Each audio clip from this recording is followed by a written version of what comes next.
All right, hello everybody. We're gonna play a little musical selection for y'all while we wait for everybody to pile in. Then we'll have an intro and we'll get started. Welcome everybody to the channel, the official For the Record TV channel.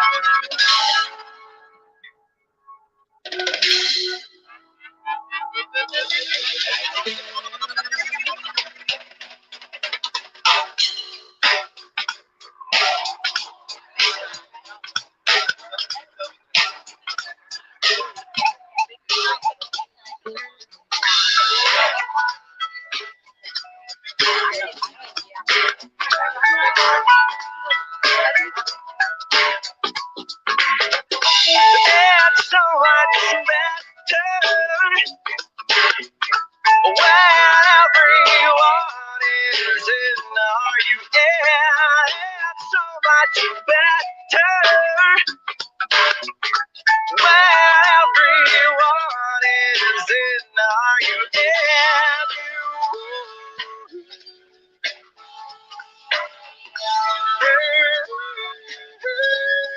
Are you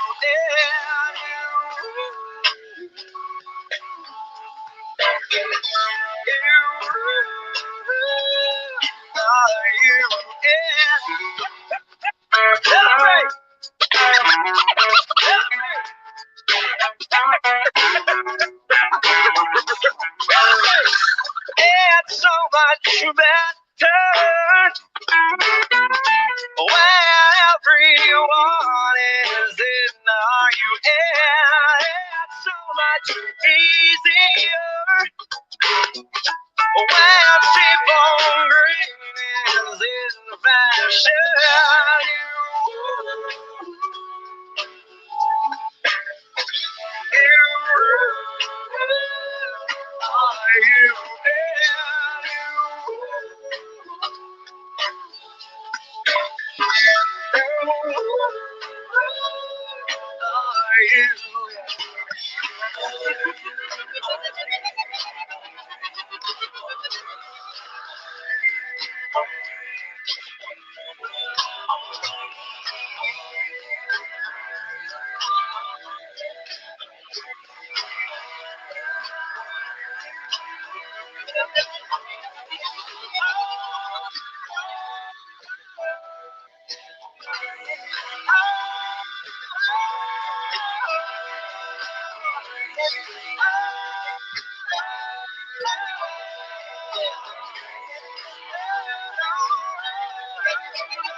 Okay, everybody, welcome to the new channel. This is our first stream officially starting over here.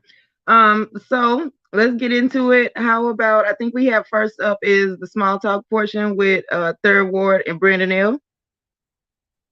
Yeah. What's going on, people? What's going on, chat? Go ahead, Third. Tell us what's going on in sports, man. Yo, peace to everybody that's came through in the chat. Peace to everybody that's watching from the clouds. Salute to the team, salute to Kenny, Topaz, Brandon, what's going on. So this weekend, sports talk for this week, we actually got quite a bit to talk about. So let me go ahead and get into it. So I'm gonna start off with football with NFL for last week. I'm gonna run down the scores of the games that happened for last week. So we had the Minnesota Vikings play the Chicago Bears. The Minnesota Vikings won that game 19-3. You had the Washington football team, which was formerly known as the Washington Redskins, playing against the Detroit Lions. The Detroit Lions beat the Washington football team 30-27. You had the Green Bay Packers slightly beat the Jaguars 24-20. That game actually surprised me. I thought Green Bay was actually going to blow them out, but that game was actually a lot more competitive than what I thought it would be. Jacksonville actually was winning most of the game, but Green Bay came back in the end and won.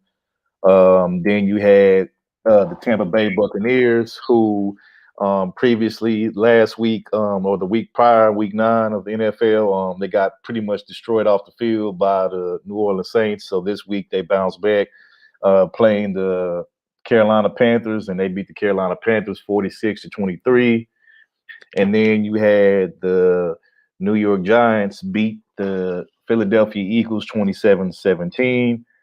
Also, you had, unfortunately, my Houston Texans, we lost to the Browns. We lost, it was 10-7. The Browns won that game. Cleveland Browns won that one. You had pretty much, that's pretty much. Then I think you had also the Arizona Cardinals. They lost to the Seahawks, and the score I think was 34-31. Now I'm gonna switch over to the NBA because we actually have quite a bit in the NBA. Now everybody knows the NBA season is over right now. So right now you have pretty much have free agency where all the players get to pretty much decide where they want to go. Now that their contract is up, they can go to other teams or whatnot, sign with other teams. And so the big news is the first thing I want to get to is you have ex-Clippers player, Los Angeles Clippers player, Montrezl Harrell, who just played with the Clippers the last three years. I think he played with the LA Clippers. And for those who don't know, the LA Clippers were one of the teams last year that were favored to win the NBA championship by acquiring superstar Paul George from the Oklahoma City Thunder.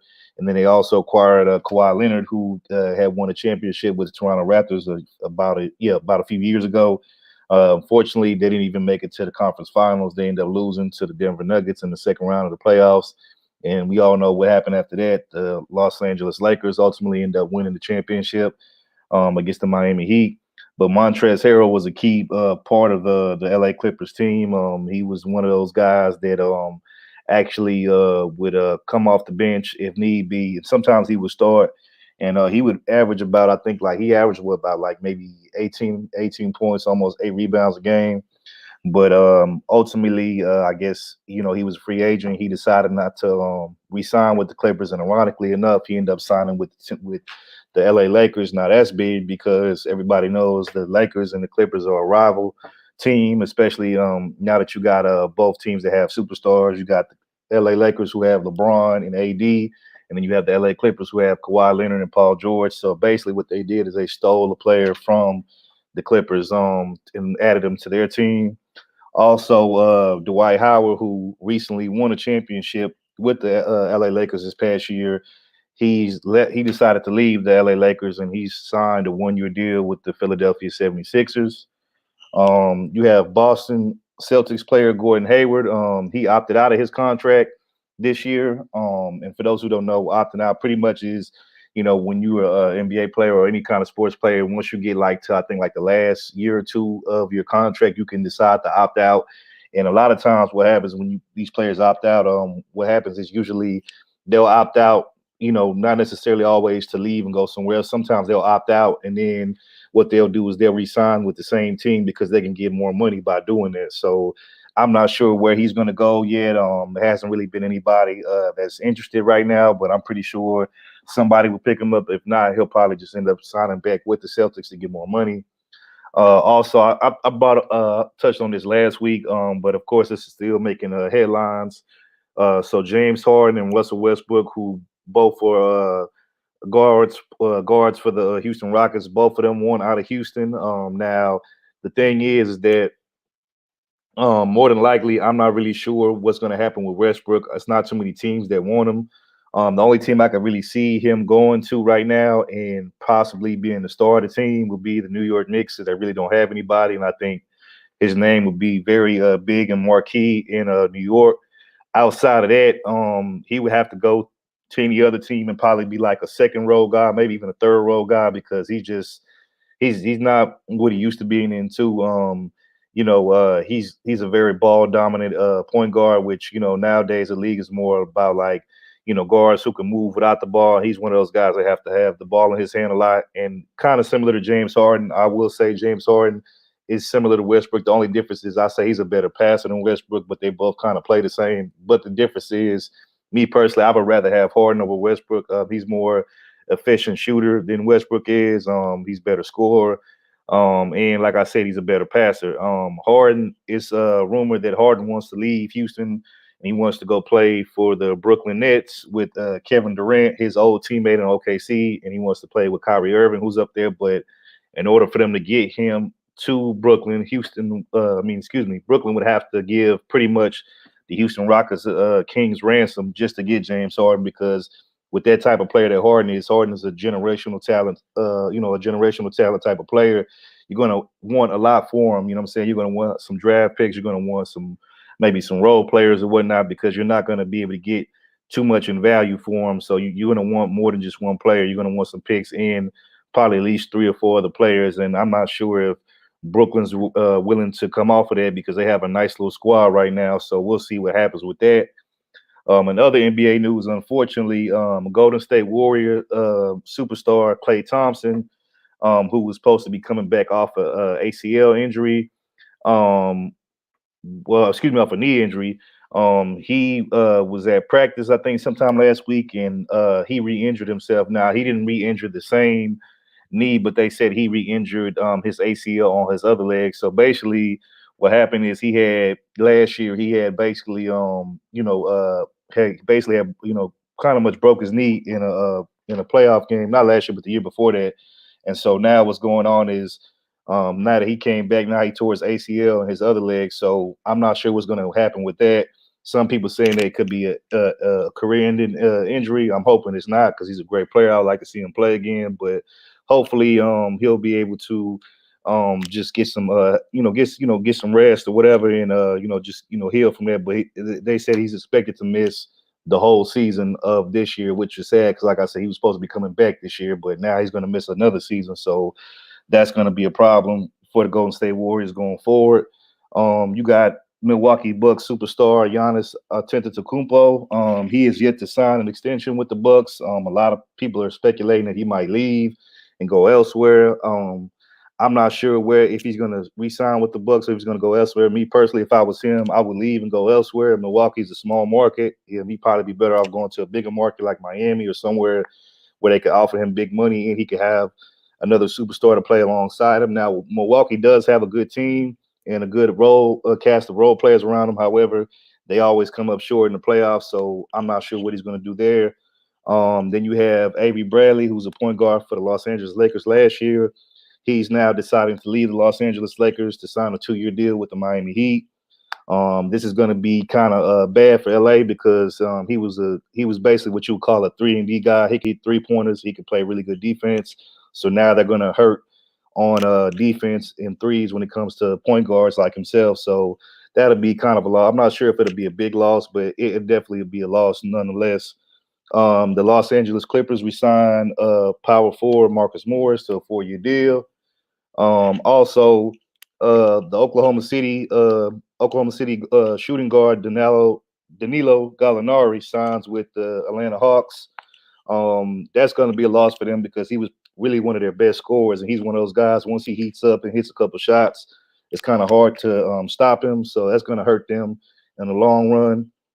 Point guard Goran Dragic for the Miami Heat says that he plans to resign with the Heat. However, he hasn't resigned yet, but word on the street is that he plans to resign with the Heat. So we'll see what happens with that. And then we also have the New Orleans Pelicans that are trying to finalize a deal for the Oklahoma City player Steven Adams, who happens to be their center. Now, Steven Adams, I wouldn't call him a superstar. He was probably just a guy who could probably give you maybe 12, 15 points a game, maybe 5, 6 rebounds, something like that, maybe 10 at the most. He's a crucial piece, but I'll say this: he's a good role player, but I wouldn't say he's going to make or break the team. But they're going to be hurting on the rebounds once he leaves or whatever. So that'll be interesting to see. And then also back to Oklahoma City again. They traded away their superstar point guard, Chris Paul. So now Chris Paul does no longer play for Oklahoma City. He's got recently traded to the Phoenix Suns as of last week. He got traded for some role players and a bunch of different picks. So we'll see what happens with that. I just kind of feel bad for Chris Paul, though, because this is I want to say his 4th or 5th team that he's played with in his career. And it just seems like, he's always moving around or he's getting moved around. So, I think that's kind of, bad for him because he is a superstar player. And I think he will be a first ballot Hall of Famer once his career ends. But like I said, he got traded to the Phoenix Suns. So it'll be interesting to see what happens. Hopefully he'll make the Phoenix Suns better to where they could at least make the playoffs because they haven't been in the playoffs in years. So we'll see what happens with that. But that's pretty much all I got for sports on NFL and NBA. So, Kenny, you got anything for Doctor? No, just real quick on the NBA. Peace to the chat, by the way. Thank you all for joining the stream and coming and liking and sharing. And also, if you want to join, support with the Cash App, we appreciate that too. But anyway, the NBA, a lot of these moves are they're positioning people is based on that draft that just happened. You know what I mean? They just did the draft for the NBA. So a lot of these moves you're going to see is based on the new players that'll be coming into the league. And we'll see what happens, man, with a lot of these teams, how a lot of them will adjust to the new picks that they have and what these new players will be able to contribute to the teams as far as making a franchise team and making them to be able to compete. I just got one question real quick, though. I just got one question about the draft. What's his name? LaMelo? Is that right? LaMelo Ball? Yeah. What about him? He was drafted to the Charlotte Hornets, right? Yeah, I think so. I think that's what he was drafted. I was gonna bring that up. Me personally, I mean, I watched the draft, but I didn't find it to be too interesting. That was really the only reason why I watched it was to see where LaMelo Ball will land. Now he landed in Charlotte, and everybody that knows Michael Jordan is the owner of the Charlotte Hornets. So it'll be interesting to see what kind of player he develops in under Jordan, because for those who don't know, there's been rumors that Jordan has actually it's been several rumors out there that Jordan actually will come down from his office and actually suit up, put on, some shorts or whatever, and has actually played against some of his players, in his the actual facility or whatever. So it'd be interesting to see if LaMelo Ball will actually learn something from the GOAT and the greatest of all time when it comes to basketball. And we'll see. What I'm hoping is he's open enough and humble enough to listen to what Jordan has to say, because when somebody like him is talking to you, who's played the game at such an all-time level, high level, I'm just going to listen and try to soak up as much information and as much knowledge as I can. So hopefully he doesn't let his ego and his and none of that prima donna attitude get to him. You know what I'm saying? So hopefully he listens. We'll see what happens with that. But it'll be interesting to see with him, Jordan being his de facto owner and mentor. We'll see what happens out of that. Right. So any other sports topics? Basically boxing. Once again, we got 2 big fights coming up. I mean, this right after Thanksgiving, we have the Mike Tyson Roy Jones fight. I think most of us on the panel, if not all of us, will say that Mike Tyson is going to definitely beat Roy Jones. Yep. I cannot see the Roy Jones even lasting maybe 3 rounds if Mike Tyson decides to run through him like he does. So that's gonna be a fight right after Thanksgiving. And then we got Tampa Supreme mentioned Errol Spence. That fight is coming up on December 5th. He'll be fighting my man out of Philly. I forget this guy's name. Errol Spence versus, man, how can I forget this guy's name? I got a brain freeze right now. But anyway, he'll be fighting Danny Garcia. That's right, Danny Garcia. He'll be fighting Danny Garcia December 5th. That old A's coming up, catching up to you. Nah, man, I was just thinking too fast. I was just thinking about, but Danny Garcia, which is he's actually a good fighter. Errol Spence definitely cannot take him lightly because the dude has power. So it's gonna be I think it's gonna be a test of pretty much boxing skills. I don't think they want to slug with each other. I think it's more about the actual boxing techniques.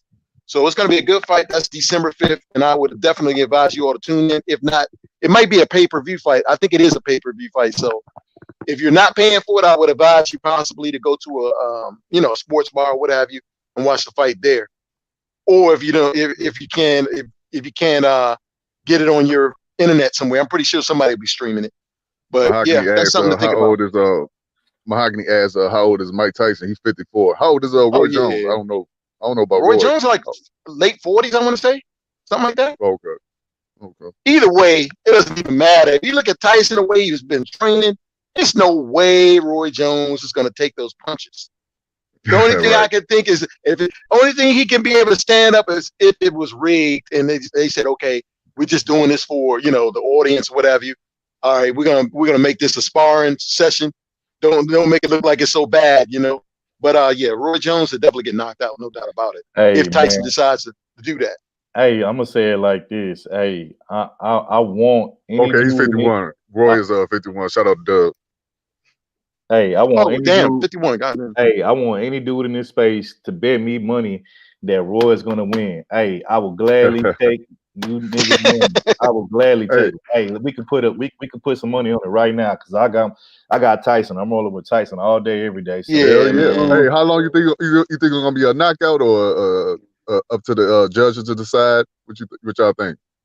Man, that's gonna be hard because I'm gonna put it to you like this, bro. If it was me, let's say I was Roy Jones in this situation. If I'm Roy Jones, I don't want to get caught up, with a knockout. Yeah, right. I'm betting 40. So what I'm gonna do is I'm gonna probably do what Floyd does and Mayweather does. I'm gonna try to drag the fight out by running around the ring and try to get Tyson get on that bicycle. Get him tired or whatever, and then hopefully if it goes to 12 rounds, it'll put it in the judge's hand. But me personally, like I said, all it takes is one good punch and knockout from Tyson, and I think Roy Jones is over with. So I don't know if it's gonna go the whole 12, but what I will say is that, like I said, if I'm Roy Jones, man, hey man, you better dance around that ring and make sure he do not catch you with one. Because if he catch you with one, it's over. So that's all I got. I'm thinking the 7th round. I'm predicting the 7th round. That's what I'm going to predict. Just how long they going? How many rounds is it? I think it's a 10-round fight. What? I think it's a 10-round fight. Yeah. Okay, I'm surprised. 10-round fight. Usually it's like 12, but okay. So you know what, Kenny, I'm gonna go ahead and just throw one out there. Since you say 7, I say I'm gonna say 6. I'm gonna say Tyson. Somebody said rest in peace, Roy. Damn, why y'all doing my name Roy like this, man? Mm-hmm. I should go for the underdog. I usually go for the underdog, like I did when the Patriots went against the St. Louis Rams. That was. You put some paper. You gonna put some paper on it? What you gonna put on it? If you go for it. If you go for the underdog, what would you say you pay up? Oh yeah, 40 most definitely. Shout out to Khadijah. Yeah, $40. $40 nation. That's all I got in my pockets every week. So waiting down, it's talking about the management needs a boxing league. Yeah. Oh, it's supposed to be a. Hey, I ain't gonna say no names, but it's supposed to be a fight coming up January, man. So look out for that. Kenny gonna promote it. Hey, Brandon, bro, get out of there, bro. Hey, but I'm gonna say this. If the Manosphere ever do get a boxing league, bro, or little channel where you see dudes in this space boxing each other, hey, I want to be right there in front of the center, be the commentator, bro. Hey, matter of fact, the whole For the Record squad could be right there. Right. We all the commentators, we all commentate. I'm gonna just work the camera. You know what? Topaz will be the referee. We'll have her be the referee. Topaz be the ring girl. Yeah. No, the referee. We'll give her that. First lady referee. We'll give her that. We got Topaz be the ring girl walking across the ring, you know what I'm saying, and looking all pretty and stuff. So hey. See, that's because you play too much there. Ain't nobody from being no ring girl for the man. That's just gonna bring all kinds of problems. I'm good. We need someone with a distinct voice to be the to be the let's get ready to rumble. Who we got for that? RBR for that. Let's get RBR. You already got the equipment. You ain't shit, man. I vote for Obsidian or RBR for that. But Darth Lowe said Manosphere Martial Arts. Joe Winfield said, don't forget college football next Saturday, Alabama versus Auburn. Big game. Big game there. Yeah, that's gonna be a good one. Yeah. That's gonna be a SEC classic. So yeah, for sure. No doubt.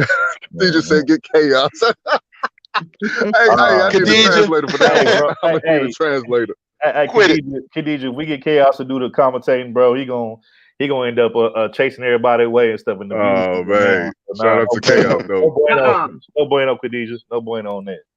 Oh man, any First more? of all, sports? get out of there, y'all. And second of all, you see what y'all starting in the chat? See, this is what I be talking about.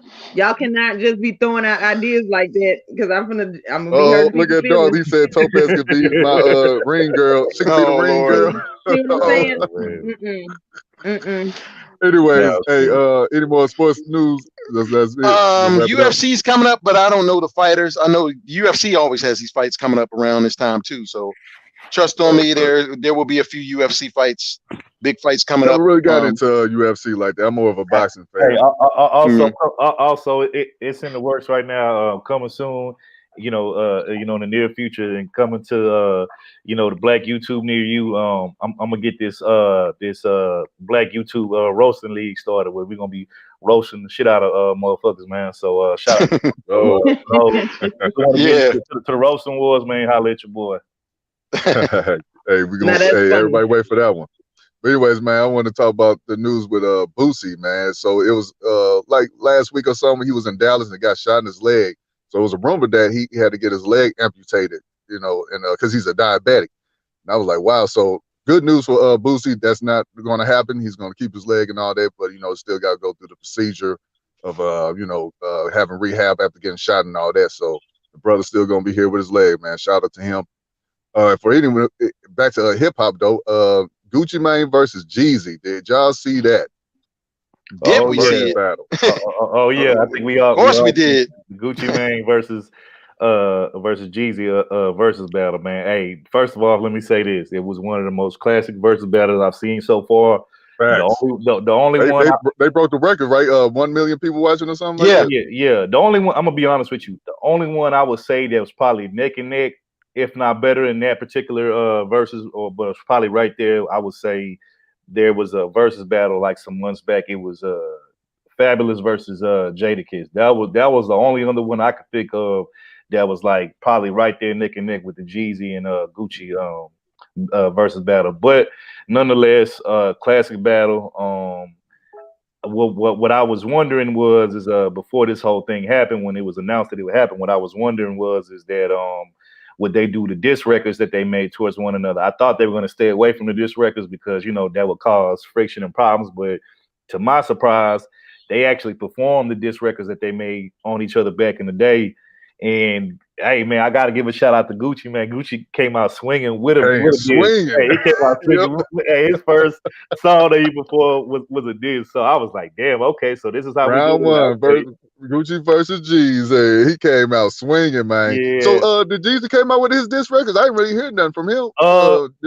Yeah, that's the thing, bro. Now that I think about it, I don't even think Jeezy made any diss. I don't think he played any diss records, which was kind of surprising and kind of like a disappointment to me because he actually got quite a few good disses on Gucci. He has one of my personal favorites that he had on Gucci was the 24-23. Yeah, Kobe LeBron. Yep. Yeah, where he was dissing Gucci and he was dissing OJ the Juice Man, and then the other one that's a classic, the diss on Gucci that Jeezy did was he got a diss record called Stay Strapped, where he's freestyling off of that T.I. ASAP beat. And as a matter of fact, I think he performed that, or he basically did that diss on who remembers the show back in the day on BET called Rap City, where they used to go in the basement and freestyle, whatever. He actually performed that diss record on Rap City in the basement, where they go, freestyle in the basement, behind a little booth or whatever. And he actually did that back then. But I'm surprised that he didn't, perform any of those records, any of those diss records on the versus battle. So that was kind of disappointing. But I would say this, me personally, I know everybody's has I'm gonna say this. Me personally, I've always been more of a Gucci fan and a Jeezy fan, but however, I still fucks with Jeezy. I listen to his music. I bought some of his albums and whatnot. I would say this, to me, taking my just being unbiased out of this, I would say I think Gucci Mane won the battle for several different reasons. Number one, because I think he came out more aggressive than Jeezy did, you know, from the rip with the whole diss whatever. And he had energy. And yeah, I'm about to say that too. Yeah, his energy, I thought his energy was more, he was more hype and, you know, kind of turned up. And Jeezy kind of was like on some monotone type stuff. So I kind of like, I was feeling the songs, but the way he was performing them, like because he wasn't so hype about it, it kind of like left me with like you know, like kind of disappointed, because I felt like, well, damn, bro, like where your energy at? You know what I'm saying? Like you sound too monotone and stuff. So I would say Gucci won just off of those two things alone. And I would say I don't think Gucci blew him out. I think it was a neck and neck battle. I think Gucci I agree. Yes, sir. I think Gucci won probably by like maybe a few records. He probably won. But I mean, I will say this: the two main differences between the two artists is that if you know, the easiest way to explain the difference between Jeezy and Gucci, as far as, because they both kind of rap about the same similar things, and they both kind of have similar styles and patterns in rapping. But the two ways that I would differentiate the two would be Gucci has more street anthems and street hits, versus Jeezy has more club and radio hits than Gucci. That would be the biggest difference between the two, in my opinion. Yeah, I think I can agree with you on that third. I definitely would say that too.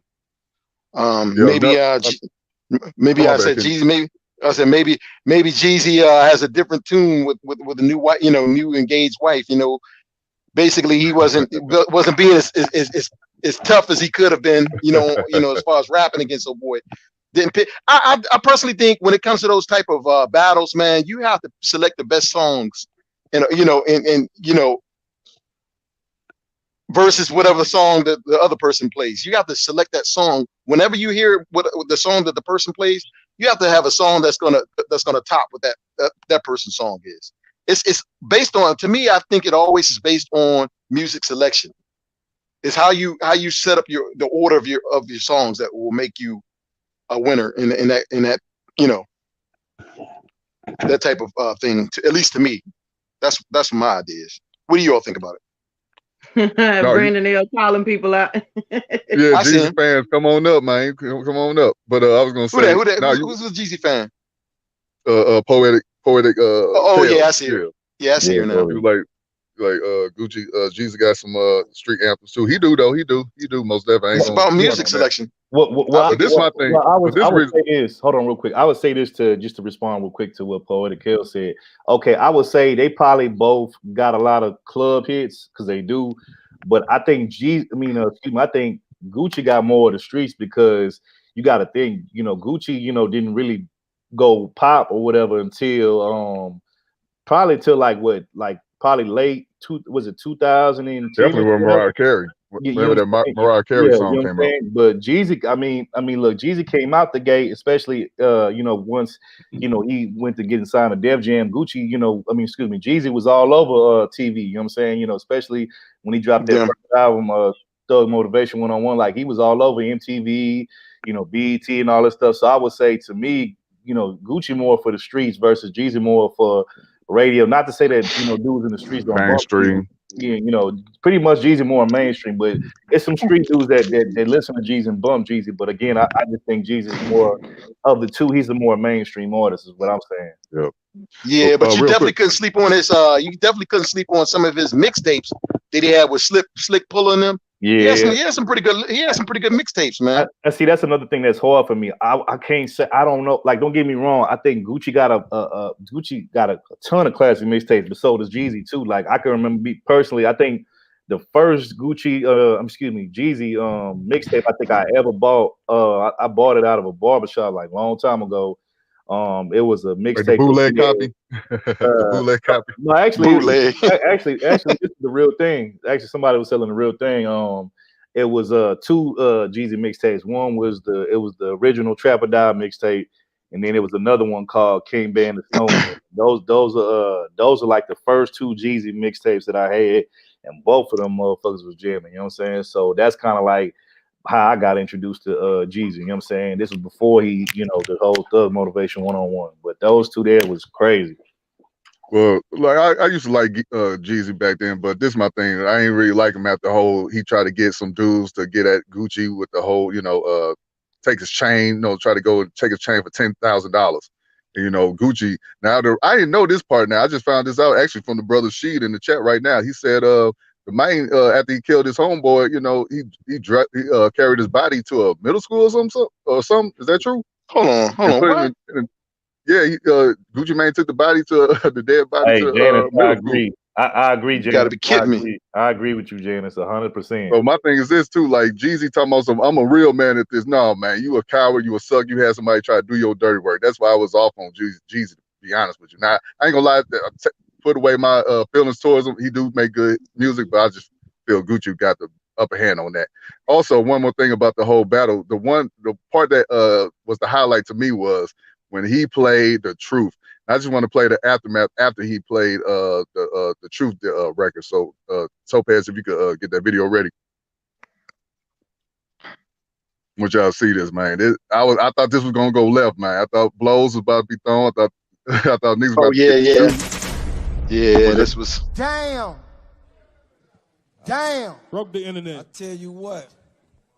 Put that nigga ass in the dirt. Fair use. Smoking on Pookie Load tonight. I tell you what. This how we gonna do this. Send some more, I'm gonna send them the same way. In a box back to you. Fair use. Are you doing free kill? Free kill. I tell you what though. See, when I even called you and extended this invite, my nigga, I did it as a real man. It's been 20 motherfucking years. 15 years. Okay, well, how many? You still talking the same shit. Yeah, I thought it was about to go down right here, man. Yeah. So hold on, let me talk, my nigga. Let me talk. Listen. Let me talk. I don't want to talk. I'm through talking. It's your turn to do the song. That's what right. it's gonna That's do. right. That's right. Hey, you can stop right there. I don't want them to shut this shit down before Topaz. You can stop right there. I'll tell you what, it go like this. When I But anyways, after he did all that, Jeezy then went on to play the song I'm the realest nigga in it. You already know. I thought that was kind of corny. I was like, come on, dog. You did all that just to introduce that song. But anyways, that was the highlight of the moment for me. I thought it was about to go down. He said, I'm smoking on Pookie Luke. That's the dude that Gucci killed. So yeah, and then I also got word that the son, the dude that Gucci killed, his son responded to it. He wasn't feeling that. He wasn't feeling that at all. Yeah, that's the new like street thing to do now. Like, let's say you kill somebody that's cool with somebody else, a fine pack or something like that. Yep. Yeah. So let's say like somebody killed one of your homeboys, Kenny. You know what I'm saying? Whatever his name is, they're gonna say, "Oh, I'm smoking on such and such pack." Basically, right. It's like a way of disrespecting and taunting you. You know what I'm saying, and your people and stuff. So that's what they do. You know what I'm saying? And that's what they did with I think some of the dudes who was beefing with King Von and stuff. That's what they said it was, after King Von got killed. They like, "Oh, I'm smoking on the Von pack." Yeah. But also, let me add this in real quick too to the whole Gucci and versus Jeezy conversation. I think, and to me, this is probably like the most important thing. Okay, so everybody got their opinion on who they want. You're gonna go for whoever your favorite is, whatever, who had more hits, okay, whatever. But here's to me where I think the separation of Gucci and Jeezy come in is that, let's be honest, if we talking like hits and stuff, okay, that's debatable. But what I'm about to say isn't debatable. The difference, the main difference to me where I think Gucci has to step up and he kind of he's kind of over Jeezy in this department is that, let's just be real, Gucci is more of a better boss, and he's better at putting people on than Jeezy is. Perfect example. So Jeezy first came out, it was the squad that he had was called CTE, and it was called USDA was the name of the group. CTE was the record label. It was CTE stand for Corporate Thug and Entertainment. That's the record label that Jeezy had called CTE. And then USDA was the clique. It was him, Young Jeezy, Slick Puller, and it was Blood Raw. Those were the three main guys. Now, Slick Puller and Blood Raw, they was cool, but I wouldn't say they was nice. They, you know what I'm saying, they was kind of all right. They had a few, they got off on a few songs here and there with Jeezy, and but the problem is they never really blew up individually as solo artists on their own. You know what I'm saying? And I think one of them was that they was talented, but not as talented to be on their own. And then two, I don't think Jeezy really promoted them or pushed them the right way. Now we go to the other side with Gucci. I mean, damn near everybody Gucci them touched, and as far as he didn't, everything he didn't put his hands on when it comes to endorsing our artists or whatever, all them guys and blew up. I could start with OJ the Juice Man. You know, when OJ the Juice Man, you know, he had his little time, his little run where he was real popping in the streets, and you know, he was doing his thing, you know, inside the club. You know, he had a lot of club hits, a lot of street hits, and then from there, you know, Gucci went, you know, to Waka Flocka. You know what I'm saying? You know, for those who don't know, Waka was just one of Gucci's, you know what I'm saying, homeboys, and one of his little, you know, hitters or whatever that was just, you know, hanging around him or whatnot, you know, before he became Waka Flocka the rapper, you know what I'm saying? And, you know, for those who don't know, Waka Flocka's mother, her name is Deborah, but everybody call her Aunt Debbie. She is a manager for a lot of these different hip hop artists. And back in the day, during that time when Gucci was kind of building his name, his resume as an artist,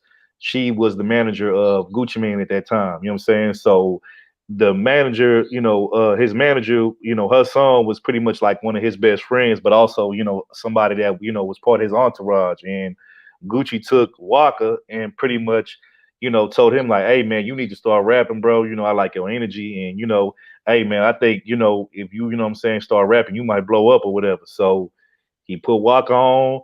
Waka blew up after he came out with Hard in the Paint, and then from there, Waka kind of just took off. You know what I'm saying? And then I can go to Gucci also put on before Nicki Minaj got to Cash Money Records with Baby and Slim and Lil Wayne. A lot of people don't know this, but she used to actually be signed to Brick Squad. And for those who don't know, Brick Squad was a group that Gucci Mane had back in the day. It consisted of him, Waka Flocka. It was Nicki Minaj, but she hadn't blew up just yet, but she was kind of like on the come up at that time. And then also Gucci also played a part too in helping French Montana blow up, because he was part of that group too back then. You know what I'm saying? He was part of the they had a hit Chopper Down. That was my shit back then. You know what I'm talking about, Brandon. So he was part of that. So you had OJ Juice Man, Waka Flocka, Nicki Minaj, French Montana, Young Thug, another one. Migos. I was about to get there, Brandon. You got Young Thug, Migos, and Gucci Mane had Migos early, like before anybody even knew who they was, before they became the Migos that everybody knows now that make all these hits. You know, he had them when, you know, didn't nobody even know who the hell they was. So that's another person he put on. And then I got to shout out Young Scooter. You know what I'm saying? And for those who don't know, Young Scooter, like, he kind of like remind me of OJ the Juice Man. I think he a little bit more lyrical than OJ Juice Man, but I would say he kind of like on that street shit, just like OJ Juice Man was. But I mean, I just named like 6, 7, 8 people that Gucci Mane didn't. Hey, I even say he got his hand in Future's career a little bit when the Free Bricks came out. Yeah, that too. So he had his hand in everybody from the beginning. Yeah, that's what I'm saying. I didn't even know about Nicki Minaj like that. I forgot about that she was over there. Yep. And then let's just be honest, bro. When you look at a lot of the new Atlanta rappers today, who does they flow remind you of? You know what I'm saying? Like a lot of them just stole that Gucci Mane flow. You know what I'm saying? A lot of them kind of stole his swag, his style, his flow. So like I said, you know, 808 Mafia came from him too. 808 Mafia, you know, Southside, TM 88, the sound. You right, Metro Boomin. Man, you dropping fast up third. Yeah.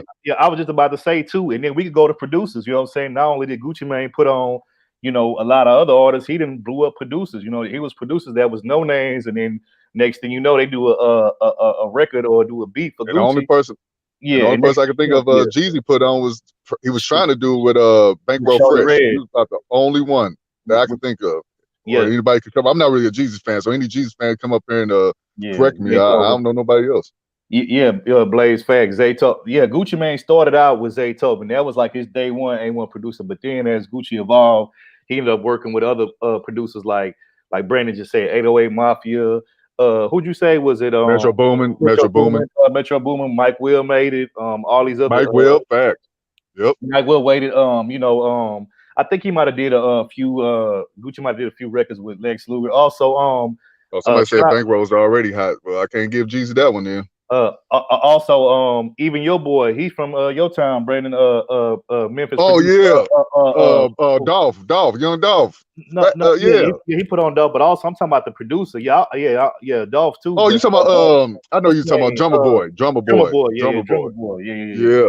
So, bro, like Gucci didn't. That's what I'm saying, bro. Like, damn, dog. Bro, that's what I'm saying, bro. Like Gucci didn't put on not just artists, bro. He didn't put on producers too. So it's producers, man. So it's like, to me, that's why I got to get an edge to Gucci, just because he done put on so many niggas, bro. Like I can't really think of one. I mean, besides Shorty Red, that's the only producer I could think of that Jeezy put on. And when it comes to artists, I can't think of any, because like I said, Slick Puller and Blood Raw didn't really pop like that. So it's like, I got to get an edge to Gucci on there, bro.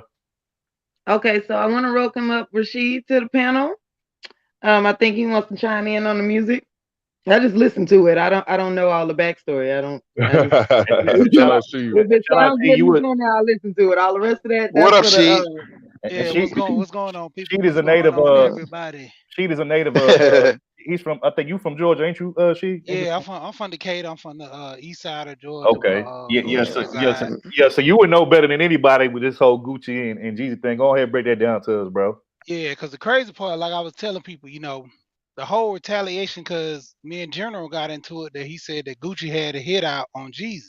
And I said that was after the fact, after dude got killed. Because I was on Cooter Channel, I was telling her, I was breaking it down, because I actually stayed down the street for where Gucci shot the dude. And that was an artist that Jeezy had that won a contest down in Macon. See, they had like one of those showcases to where whoever wins the showcase can sign the CTE. And this was like a well-known artist down in Macon. So all the people down in Macon knew the guy. He was hot. He was like the next thing smoking. And so for him to win that talent show and to get signed to CTE, that was the big thing.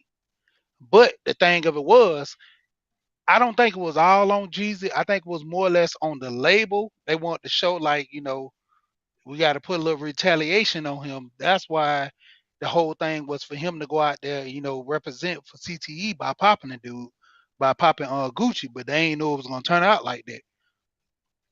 And in the end, that's why when he shot him, dumped his body, and just his whole survival mode kicked in.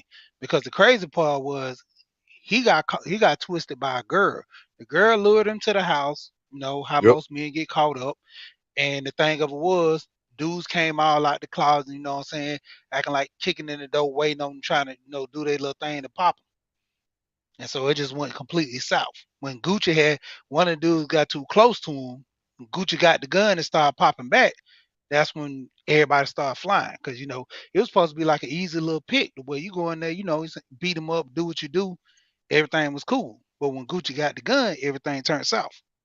Mm-hmm. Yeah, man. That's why I don't respect Jeezy like that. He sent them dudes out to his house, and one of them got.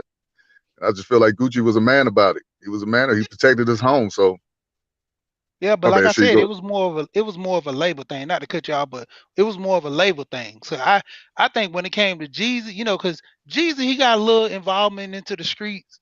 I don't think he that much involved as everybody think he is. Because like he not even really from Macon, he from like another part of Georgia, like Hawkinville, Georgia.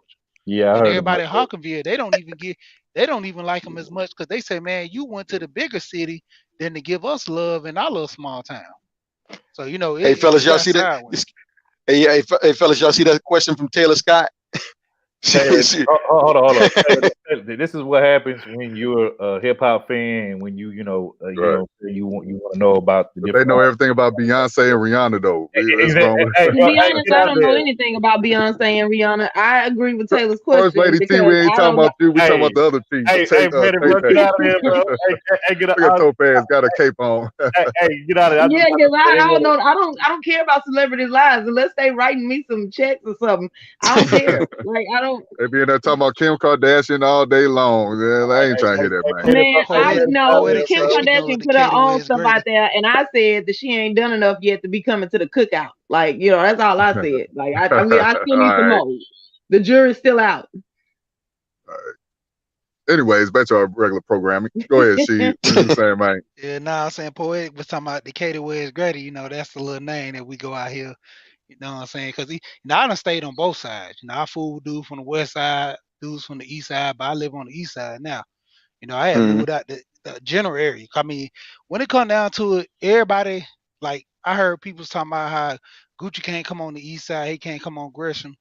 That's not true, man. Gucci, I mean, not Gucci, but Jeezy, man, Jeezy got rank all over Atlanta.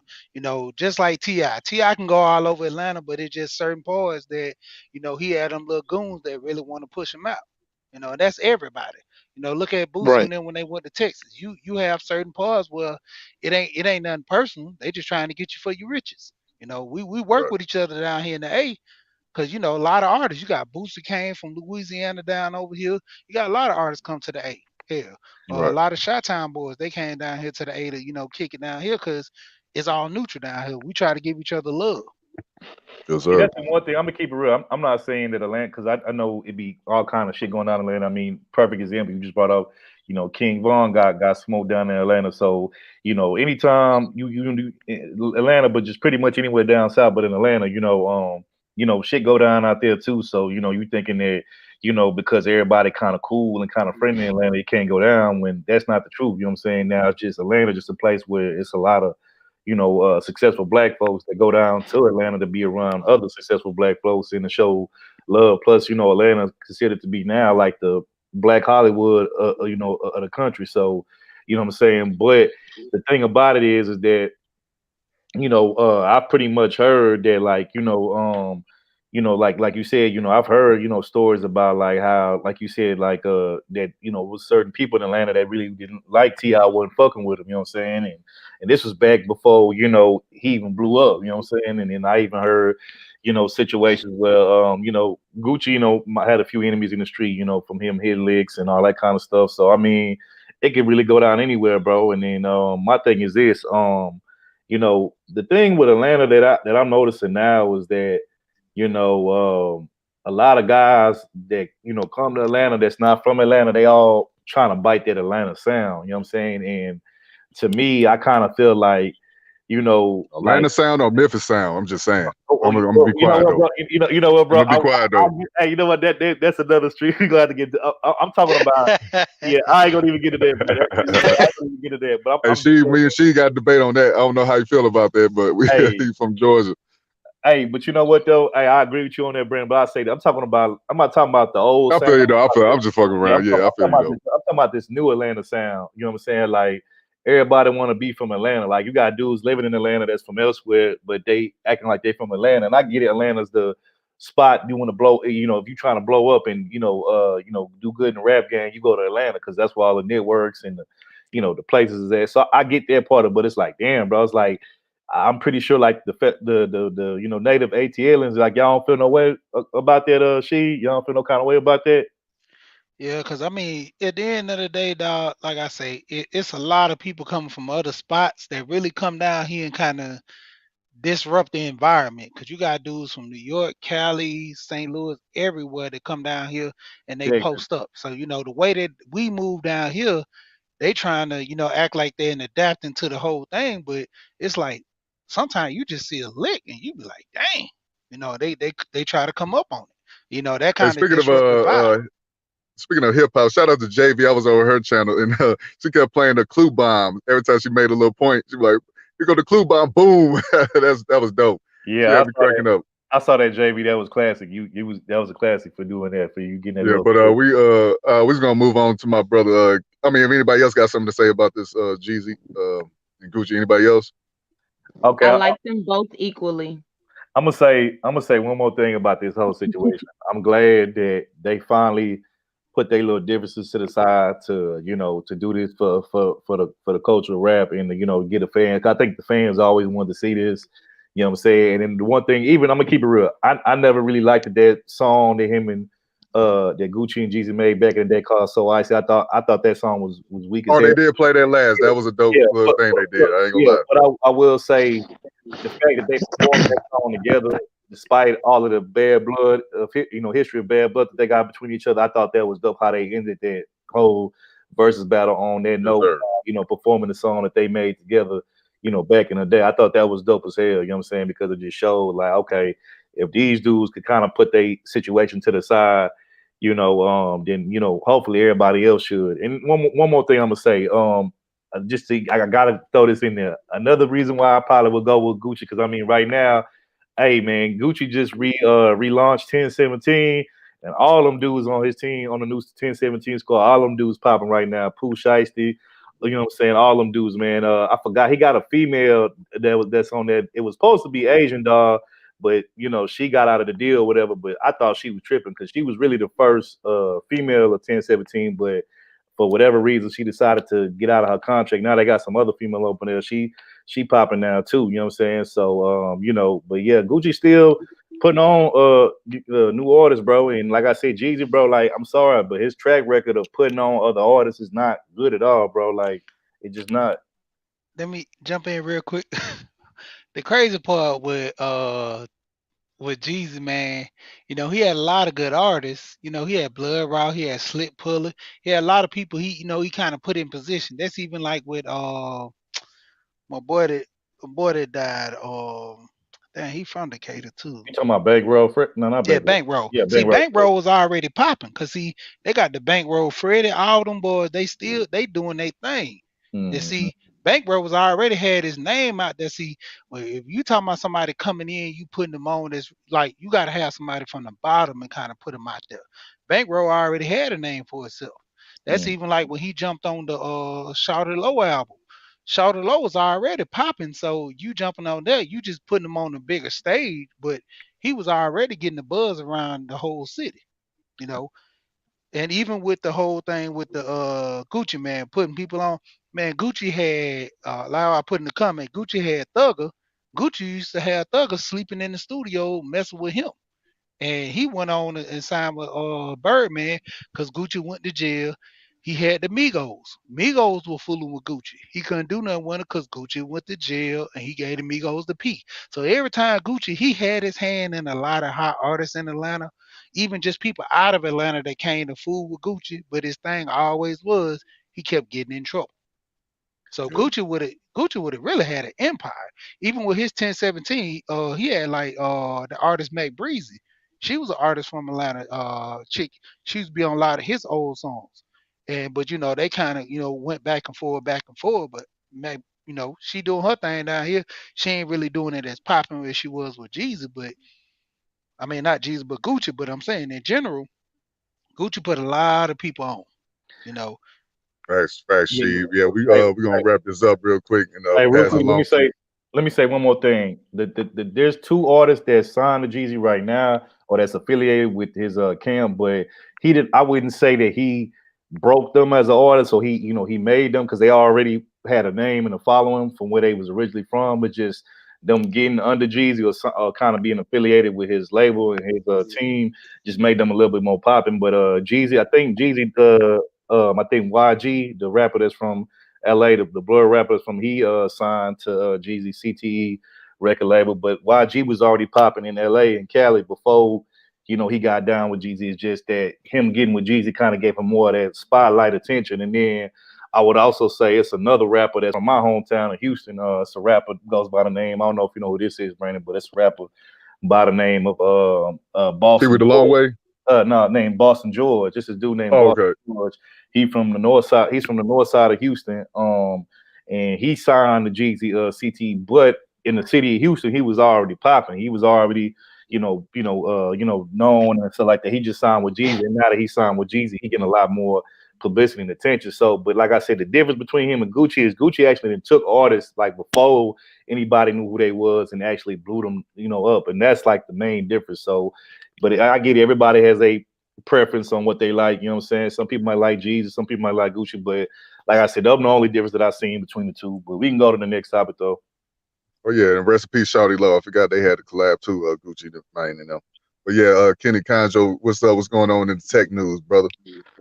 All right. So once again, thanks for everybody that just come into the stream, like and share the stream, and definitely we appreciate you all for coming. So this week's topic is more like news rather than the topic itself. It's actually hacker news, and it's about Twitter. Okay, so let me ask you this: does anyone on the panel have Twitter? Do any of you all have Twitter that's on the panel right now? No. No, I don't have one. It was annoying because, like, the way it strings together the replies and all that just got on my nerves. So no. Okay, I wonder if someone in the audience actually utilizes Twitter or uses it now. Khadijah would probably do. She and everybody, Twitter, Instagram, Facebook. Really? Because if you know anything about Twitter, you would know that, or should know that, it's had a lot of issues lately. A lot of security breaches. Things are happening where information was exploited because some little hackers social engineered their way into Twitter and got these internal tools to get to big people's accounts like Joe Biden. They had Barack Obama's. They had Jeff Bezos, the one, and Elon Musk, the one that does Tesla. They got into their tweets, their Twitter accounts, and was able to scam money over $100,000 worth of cryptocurrency through these big people's Twitter feeds. So what I would suggest is that I would tell people, look, if you're using any social media platform, no matter what it is, if you're going to use any social media platform or account, whether it's Twitter, Facebook, Instagram, Snapchat, or TikTok, definitely get the latest news and updates on the apps. Make sure you understand what's going on. See if there's been any security breaches. Make sure you understand that who's in charge of that, where your information is going, how they're saving your information, like your metadata. See what they're doing with your information. So I would definitely advise you all, or suggest you all, to make sure whatever media platform you're using, make sure you stay up with the news, or the latest news and updates on that app. This is it.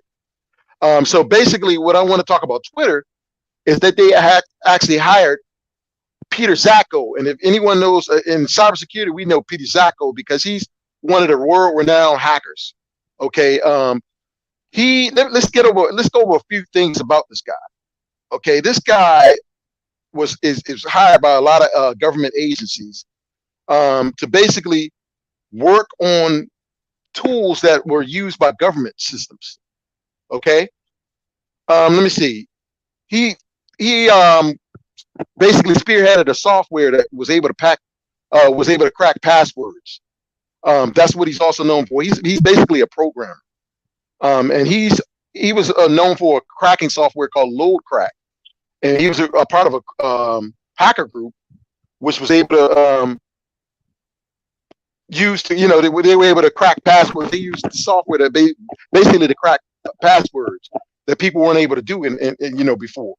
So a lot of these government agencies hired him because they were like, we need these type of people to basically show us how to harden our security systems. So he also was a part of the Windows hack. He also was able to develop some Windows hacking tools, and the Microsoft also hired him to better their security systems. So somebody had an echo. Can you hear me? Yeah. Brandon, so basically, okay. Someone has an echo. I don't know who it is. But anyway, basically what I wanted to do is just basically go over this video to let you all know that this is the Twitter's new security head of security, and that you all should definitely be aware of any social media platform you're using. Basically, stay ahead of the information. Get the latest news on it. Get the updates on the apps, and definitely be aware of what's going on within those social media platforms. So, Topaz, would you please show the video so we can get some information on this guy? And what's going on? Twitter just hired a hacker to catch hackers. The social media giant has named Peter Zatko to run security. He's better known by his hacker handle, Mudge.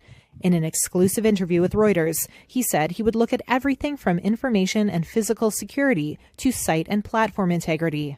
Zatko's colorful career began in the 1990s. Back then, he was among leaders of hacker group Cult of the Dead Cow. It released Windows hacking tools to goad Microsoft into improving security. At the very same time, he was also working on classified projects for a government contractor. Later, he worked on cybersecurity for the Pentagon's famed Defense Advanced Research and Projects Agency, DARPA. Now, he won't be short of challenges at Twitter, which is frequently targeted. In July, a group of young hackers gained access to internal tools that let them tweet from top accounts. Then presidential candidate Joe Biden was among those hit, as was Tesla chief Elon Musk. Now Mudge says Twitter is willing to think outside the box and take risks to battle the bad guys.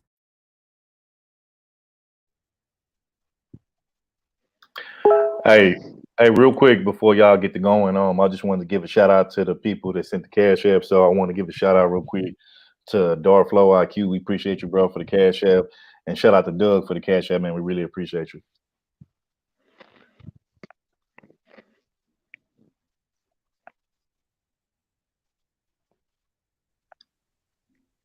Can you hear me? Yeah, we hear you. You got it, Kenny. Okay, so yeah, basically, like I said, a lot of these companies are starting to hire some of the best hackers out there, people that are known to be programmers, people that know how to build scripts, hacking scripts. They know how to, pretty much infiltrate systems, because basically these companies need these type of hackers. These are what we call white hat hackers. They might have been gray hat hackers before that. What I mean by gray hat hackers are people that do hacking, but they're not necessarily looking to do anything criminal with it. They're just looking to see if they can break in the system, or they know how to find the security vulnerabilities within a system, but they're not going to do anything with the information. But that's what we call gray hat hackers. But a lot of these companies are hiring these type of hackers as white hat hackers to pretty much show them how to better secure their systems, give them better physical security of the networks. So that's basically it. Non-malicious, like Blaze the Stampede said, non-malicious acts. That's basically what this is about. So they hired this guy. He's very well known, and he's knowledgeable about how to make their applications more secure, especially since they had big breaches in security, whether it be social engineering or just somebody trying to find a way into the networks. So that's the pretty much the IT news for the week. If there's any questions, I will be glad to answer them. If anyone has any. Well, I'm gonna say this, Kenny, bro. To be honest, and I got a question after third. Okay. I ain't really got a question. I just got a statement. I want to say this. Me personally, I don't know how to hack. I wish I did, because I'm gonna just be honest with you. If I knew how to hack, you know what I'd do? I hack into the goddamn Sallie Mae database, and I clear out all my little student loan debt and whatever other debt I got. You know what I'm saying? Whatever other debt I got, I just hack into the mainframe and just delete all of that. Just $0 is what I don't owe y'all nothing. So hey man, that's what I would do if I knew how to hack. That's all I got to say on that. But you remember, I'm gonna tell you though, Third, you not only need to know how to hack, you need to know how to cover your footprints. That's the thing. There's some people that know how to hack, but they don't know how to cover their footprints too good. So that's where they get busted. You see what I'm saying? There are people that actually know things about hacking, or at least they are what we call script kiddies. People that actually, they just find scripts on the internet and they use those scripts and know how to utilize those scripts. But then they don't know anything about covering their tracks. That's the thing about it. Well, I'll tell you this: by the time they found out that I hacked some stuff, and let's say I wasn't good at cutting my check, by the time they found out I'd be halfway on the other side of the world. Hey, come catch me, man. Right. Well, if you leaving, you don't got to clear out your student loan debt anyway. Yeah, but still be better on my credit score. Everything can be better. So you got it up here. You got it. Well, no. So I just wanted to make sure I heard the video right. Mm-hmm. So he was just like, everybody was just minding their business. Nobody was hacking into nothing. And then he hacked into Facebook just to try to say, hey, look, I can do this. Y'all might want to hire me. And then so Twitter took him up on the opportunity. Is that literally how he got his job? Well, he's been around for a long time. This guy's been a software programmer for a lot of developing companies. And, he's worked for Google and stuff like that. So, yeah, I mean, he knew what he needed to do to show them how what their security vulnerabilities was on the system. And so, of course, these companies need to hire people like this, because simple fact is, if they can't secure their systems, they're going to be losing out on a lot of money, period. And who's going to want to have an app that you can't secure your information? You can't secure people's personal information. And this is why I tell you that people need to understand what apps they're actually they're actually installing on their mobile devices or laptops or computers. I mean, or hard tops, hard desktops. You need to understand what it is you're actually putting on your devices. No matter what it is, what app it is, you need to understand it before you install it. Okay, so there's a comment. Okay, so there's a comment from Perfectibless saying there's a whole high-paying job field for ethical hackers. Yeah, so, and that's exactly right. there's another comment I'm trying to find too. So while you talk to, I found it. And this one from Professor Black Ops. No brother with those charges would get hired again. LOL, but very serious because, like, I mean, every time we talk about these stories, it is always like a non-melanated person that gets hired out of prison or that done something wrong. Do you think, like, from what you see every day going to work, do you think that they would take a chance on black people with those kind of charges? There are some out there. They're not necessarily noted in the news per se, but there are definitely some hackers out there. You know, well, that this is what I'm melanated skin. Right. Well, and how about the fact that if this guy gets out of prison, right, everybody's gonna be looking at him crazy if he ever he's not in prison. But he's not in prison. I know that. I'm saying, like, for the comment, right? So if there's a black guy who went to prison and figured out how to do this, right, and he got real good at it. And so when he comes out, everybody's gonna be looking at him crazy if he has a normal job that they don't put in the news. Hey, he really does have a ethical job right now. He ain't still doing the same, you know, like, it would be helpful for them to put it in the news so that people know he's getting legal money now. Leave him alone versus stop trying to freeze his accounts and all of that. See, a lot of these hackers don't use their real names. They use like a alias name a lot of times. So a lot of times people don't know them by their actual real names per se. They know them by alias names. You see what I'm saying? Like I do pen testing. You know, what we do is the same thing. Is you got to have a CEH to do pen testing, a certified ethical hacker certification. So we do these type of things to pretty much find, you know, vulnerabilities in network systems and stuff like that, and companies pay you to do that. This is what we call pen testing. So companies will, and especially if you have a knack for programming. That's the thing. If you are a programmer, one that knows programming, and you know a bunch of computer languages, these are the type of things that companies look for. If you know different languages, programming languages, they like to hire people like that. So. Okay, well, and the last question is, I can't remember who it was, but I heard like somebody doing a stream on people who do have a background that could go into the computer field because it's a way of earning legal money afterwards. So would they be able to then, they wouldn't, like, once they have a background of any kind, or does it matter the charges? Because I just want to make sure that people are giving them the right information. So can they get that CEH that you're talking about? You can get a certified ethical hacker certification, but the thing is, you got to understand what companies they work on. If they work on highly classified systems or networks, and if you have like a felony for certain offenses, more than likely you're not going to be hired for that job, because they can't hire you for a job when you have felony records for certain offenses, especially when it comes to money. Or when it comes to espionage or something like that's concerning fraud, then they probably won't hire you for that job. You have to get some kind of other IT job where you're not dealing with certain security clearances. Okay, so one follow-up question is, so in the effort of promoting prevention, right? So, like, what is a good age you think that, you know, because they're starting to put more and more computer, you know, stuff into schools, right? But they're not doing, like, the private schools are doing it since like elementary, but the public schools, as far as I know, you might get it in middle school, but definitely in high school. So what is a good age that you feel like, if we as a people want to get more, because do you feel like it's enough black people in cybersecurity? No, right. I feel like, especially here in America, I feel like there's not enough people in general in America, not just black people, but people in general in America are not up to par on the information technology. If you look at places like India and Israel, these people are way far, in China and Russia, these people are way far advanced in what they're learning as far as information technology. A lot of these people's kids are learning programming at way early ages, 9 years old. So they're learning how to hack and do all of these type of and build applications early on. Hey, Kenny, real quick, bro. I just want to give a shout out. I got to give a shout out to the Cash App. I just want to give a shout out to my brother, Great Britain. I appreciate you for that Cash App, bro. We definitely appreciate it.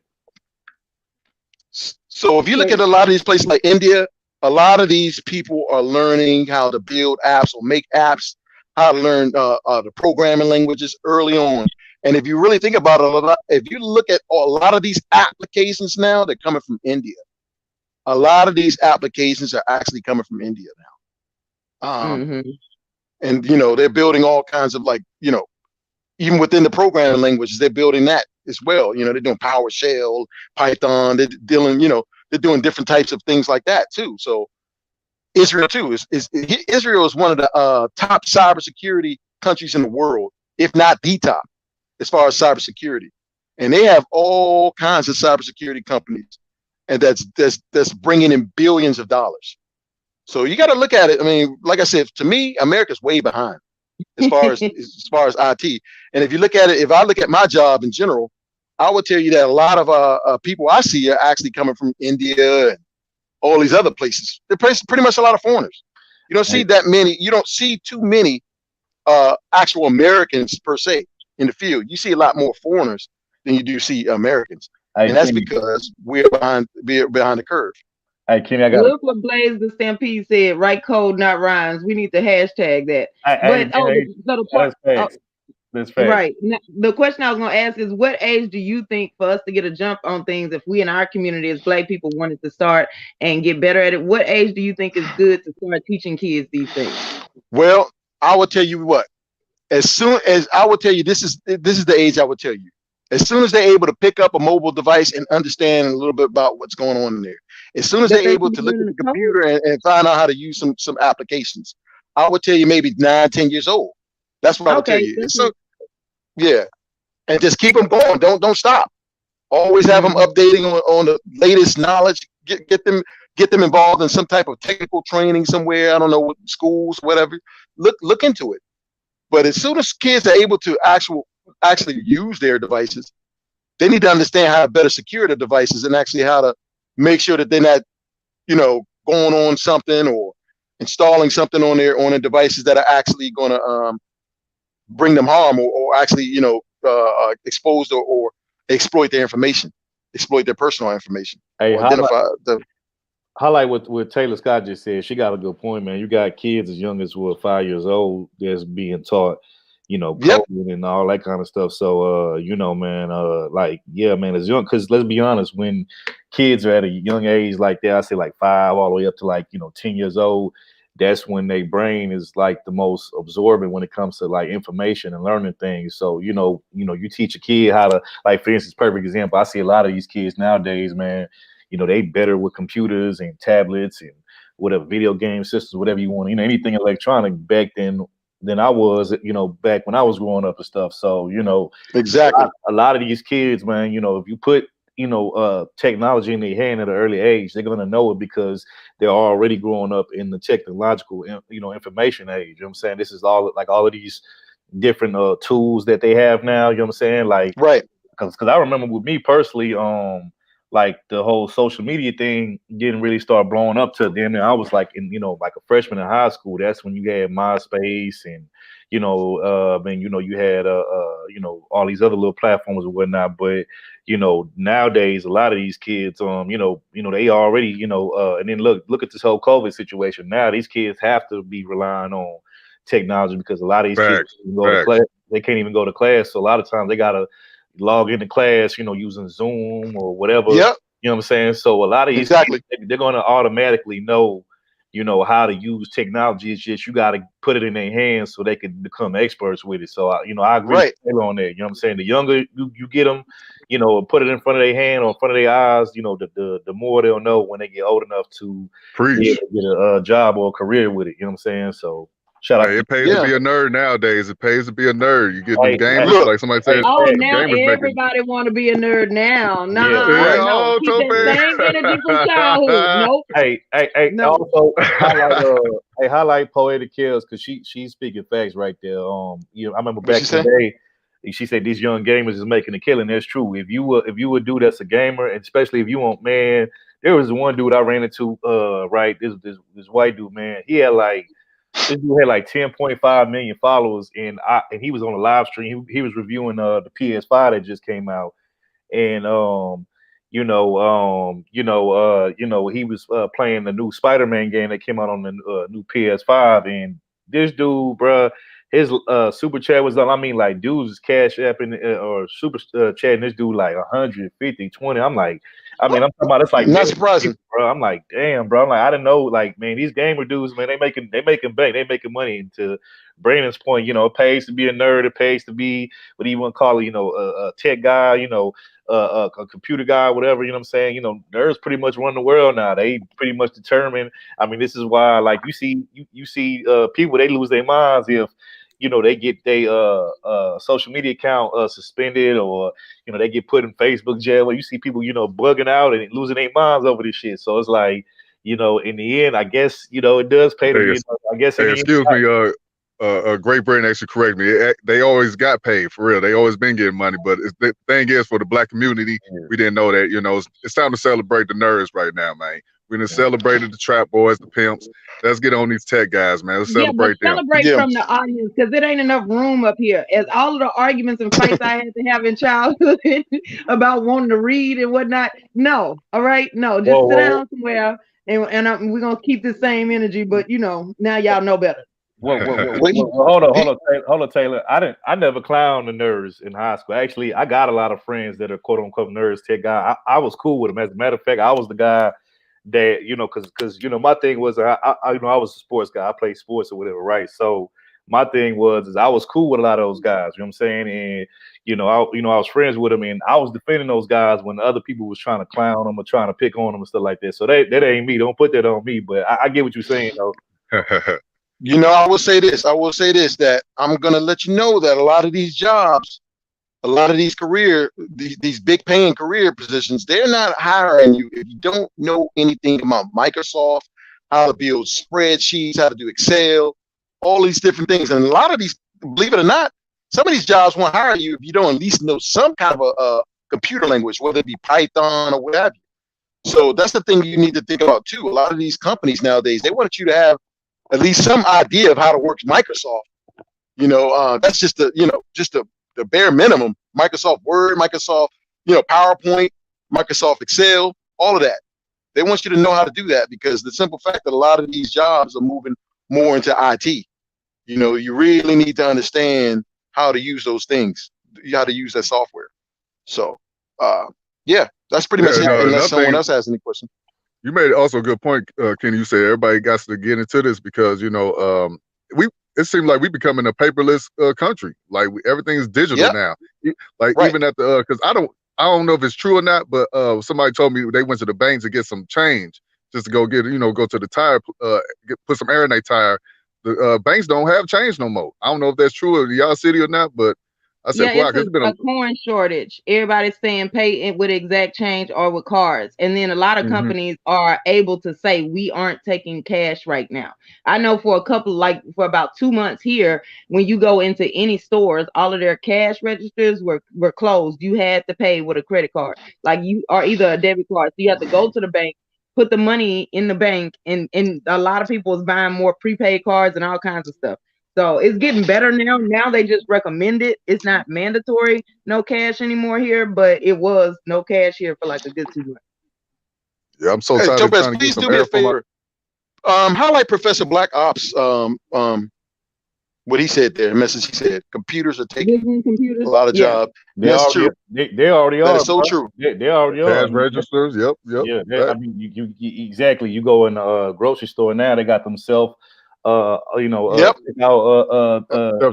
Yeah. And I'm gonna be honest with you. A lot of times when I'm going to a grocery store, especially like let's say I'm just getting a few items, I'm not even getting that many. Like let's say I'm not really going grocery shopping, I'm just getting a few items. That's where I normally go is to the self checkout line. You know what I'm saying? Hey, they don't give you no attitude, just peaceful. You ain't got but being that said, you still gotta watch out for security of that. All the people that had attitudes all the time, them cash registers, like look at them now. Look at them now. We going to the computer now. They treating us better. We ain't got to worry about chains getting messed up. Wow. How Taylor's comment? Wow, that's true. I tried to draw money from the ATM. Wow, that's crazy. I tried to draw money from the ATM. They told me they couldn't process my withdrawal because they didn't have enough cash. Man, that's crazy. Like right when this COVID stuff started happening, a bunch of people was running to the banks taking out their money. They had to try to tell people like, just calm down, it's all right, you know. Yeah, but I'll say this though, to be honest with you, I'm gonna be honest with you. It's very rare, like nowadays, that you see me carry cash around like that. A lot of times I just use my card or whatever. The only time I'm using cash like that is if, I'm going to a spot where they like do cash only, which is very rare, you know what I'm saying? Because most people cash only places, but other than that, I mean, like for the most part, I really don't carry cash like that no more. Like I really don't, unless I'm going to like the barbershop or something like that, you know what I'm saying? Because the club, I forgot about the club. Hey, get out of there, Brandon. Anyway, well, I would rather use cash to get gas than use my card at the machine. And you know why? Because of those car scammers. Oh, and yeah, I like Kenny. using cash because then I get to know how much money I'm spending. With my card, like, I just be balling out. But with my cash, I can see it. I can see that it's going. What about paying inside, Kenny? Paying for gas inside? You think that's okay? Yep, that's a better option. Yes. That's a better option. Okay. Yeah. That's what I normally do anyway when I get gas. But what I'm about to say is, they do have app like this. Is I bank through Chase, right? And so, I have the Chase app on my phone. So anytime I'm swiping my card, I'm constantly checking that app to see, okay, what I spend, how much do I have? Okay, you know what I'm saying? Just in case, because like it's easy to just swipe a card and not even know what how much you buying or whatever, how much you spending, especially if you ain't checking your balance. So that would be my advice to you, man. Just get you a little app or something. I got the app. I just don't like it's just so much better. I can just look at it and not have to open nothing and put in passwords and stuff. It's still easier, but I got the app. I'm gonna have to do it because it's not gonna be a choice in a minute. So I just said I don't like it. Hey Taylor, you made shit for that. Put Taylor's comment up, Taylor. I'm gonna see, and you know what? And I had skipped over Taylor's comment because Taylor's mean. And you hear what Professor Black Ops is warning. He said, keep a little cash. Cyber attacks is going to take out the bank system soon. I believe that, and that's why I always keep cash on me. I always have cash somewhere stashed. No doubt about it. Yeah, I did want to read Perfectabliss comment. He said, I was a nerd guy, but I got tired of getting into fights for people trying to bully me, so I eventually got involved in the streets. That's a sad situation, brother, and I'm glad you changed your life after that, because I did see a lot of kids that was, getting straight A's, getting bullied a lot. People like, oh, man, you trying to be like the white man. But, some of them went against the grain, said, fuck that, I'm going to fight for mine. And, they stood on their square and stayed who they are, true to who they are, being a nerd. So salute to those brothers and those sisters that went through it. Because a lot of sisters, too, the ones that was real smart, they got bullied, too, by the mean girls. So go both ways. They tried to bully me, but I'm way too petty for that. So, I mean, bad don't let the peer pressure get to you. Don't let that peer pressure be yourself at all times, man.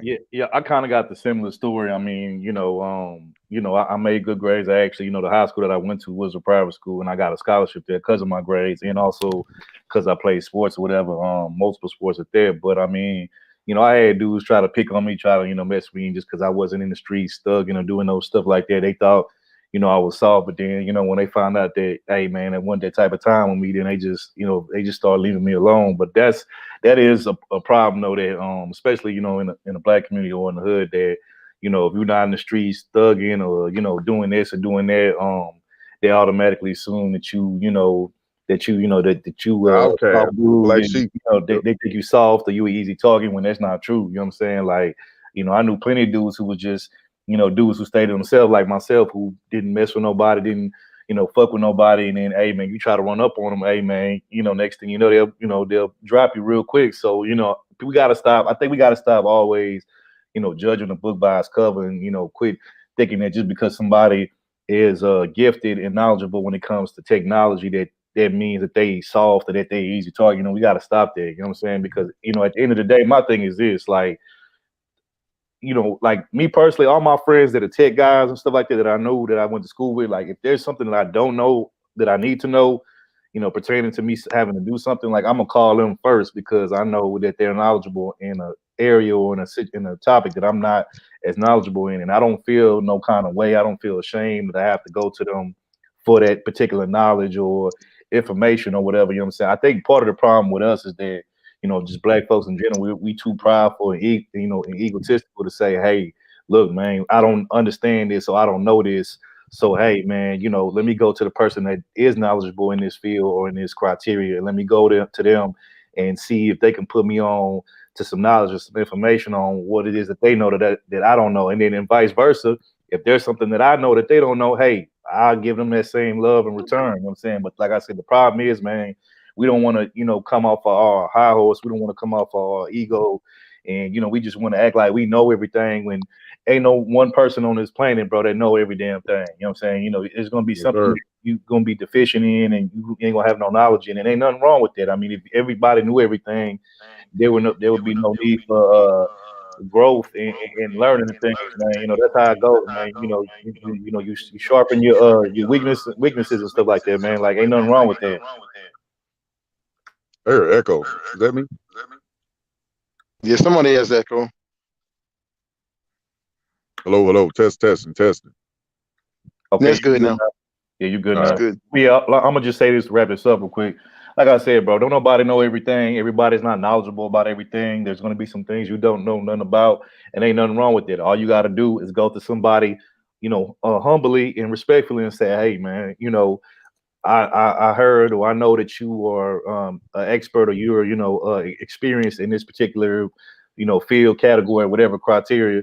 Hey, man, could you help me out with this, man? That's all you got to do. You know what I'm saying? It's as simple as that. But again, because we want to be so damn egotistical, so prideful, this is why we get ourselves in these kind of predicaments where we think we know everything and, you know, Mr. Know-it-all, Miss Know-it-all, and, you know, we get nowhere like that. You know what I'm saying? In the end, you just, you know, you end up looking like a dummy, and then in the end, you don't get nowhere. So that's it. Right.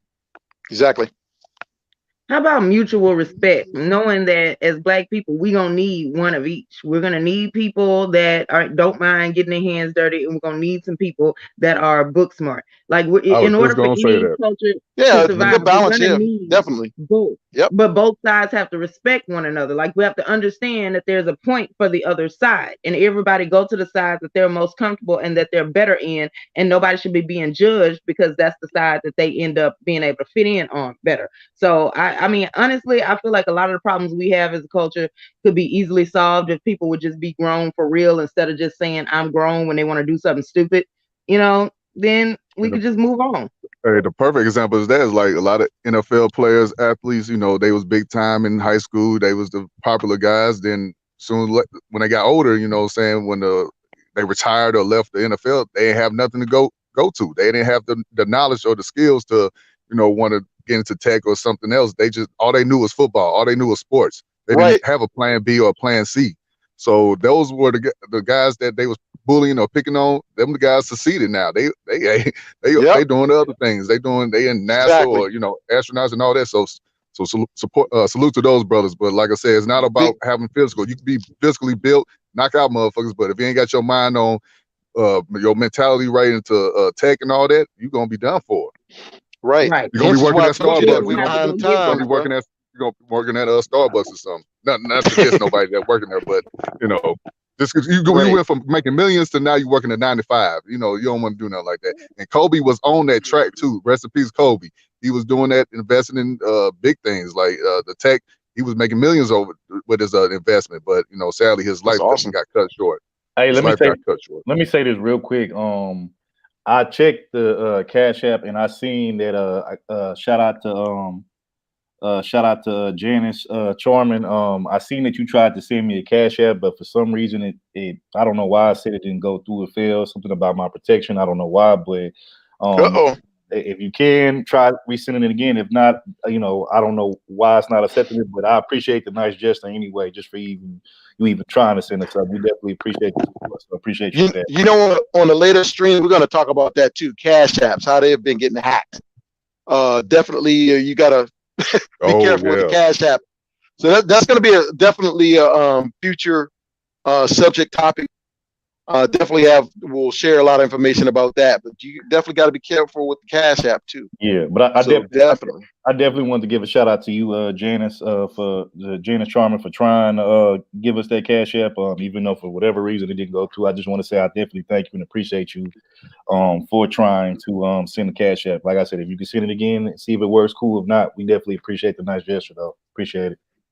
Yeah. Exactly. And wait a minute, but wasn't just somebody doing a like for some reason I saw something, or did you send us a video to watch where this lady was talking about her Cash App got hacked? No, that that was something else. That was the OnlyFans. No, I remember that one. I'm saying I saw somewhere that there was somebody talking about their Cash App had got hacked. But yeah, no, I know what you're talking about, but no, that was different. Right. I mean, Okay. I have no sympathy for that one. Sorry. Yeah, we'll talk about it on a future stream for sure. And I definitely, when I do that one, I definitely want to have what I'll do is I'll go ahead and hit Mike V up. I'll hit Professor Black Ops, Keep It Techie up. Have those guys come up there so we can talk about it together, and basically give you all some countermeasures, how it was done, what you need to be looking for, to better secure your Cash App, handle. That's it. So we're gonna have a tech takeover. I wouldn't say that. I mean, it's just, I think it would be good to have just, more than one person's insight into it, for sure. Hey, shout out to the whole Tech Mafia crew. That was a right. Classic show. Yeah, that was a name that I termed and coined for all the tech brothers in the space. Shout out to Kenny Conjo, Professor Black Ops, Mike Yep. Sheen, Mike V, Gabe A. Am I missing some more, bro? I feel like I'm missing some more. You got Keep It Techie, Mike Chinnery, Gabe A, Professor Black Ops. Mm-hmm. And Mike V. Yep. Yeah, shout out. Tech Mom. Hey, also, if I'm not mistaken, I think shout out to, I just seen Bab come up here. Shout out to Bab. I think she works in the tech field, if I'm not mistaken. Oh yeah, she needs to cut. Yeah. Oh, that's another thing, right? Is DC Purple Diva? Does she work in tech? I see y'all. I think she does. That's what I was gonna tell. That's what I was telling people before, that we need to have more women up here doing this stuff too. It's another woman. Shout out to Fashionista of life for life. Fashionista for life. Yeah, shout out to. Hey man, that's what I really want to see one day. To be honest with you, I want to see a panel when you have your tech talk segments, Kenny, on here. I want to see the tech ladies. I want to see them come up here. Right. Yeah, tech absolutely. Ladies, tech sisters. And I'm gonna tell you why. I think you make a good point with that, Third, because we don't see a lot of females, especially in my industry. You don't see too many females involved. You don't see them that much in the field. So I have to say that some of these women that are in the field are some of the top, IT professionals at what they do, because they know that it's a kind of a male-dominated career field or career. So a lot of them try their best to be the best at the field, because they know that it's kind of a male-dominated, job sector. So, I would like to see more females, come up and definitely give some perspective. Like I said, whenever. I mean, whenever we drop the link, I would love them to come up. Fashionista for Life, DC the Purple Diva, whoever else, BAP, whoever else that works in IT. Definitely would like to see them come up and, share their perspective and give them some of their wisdom that they know, that some of the things that they know from their particular career fields.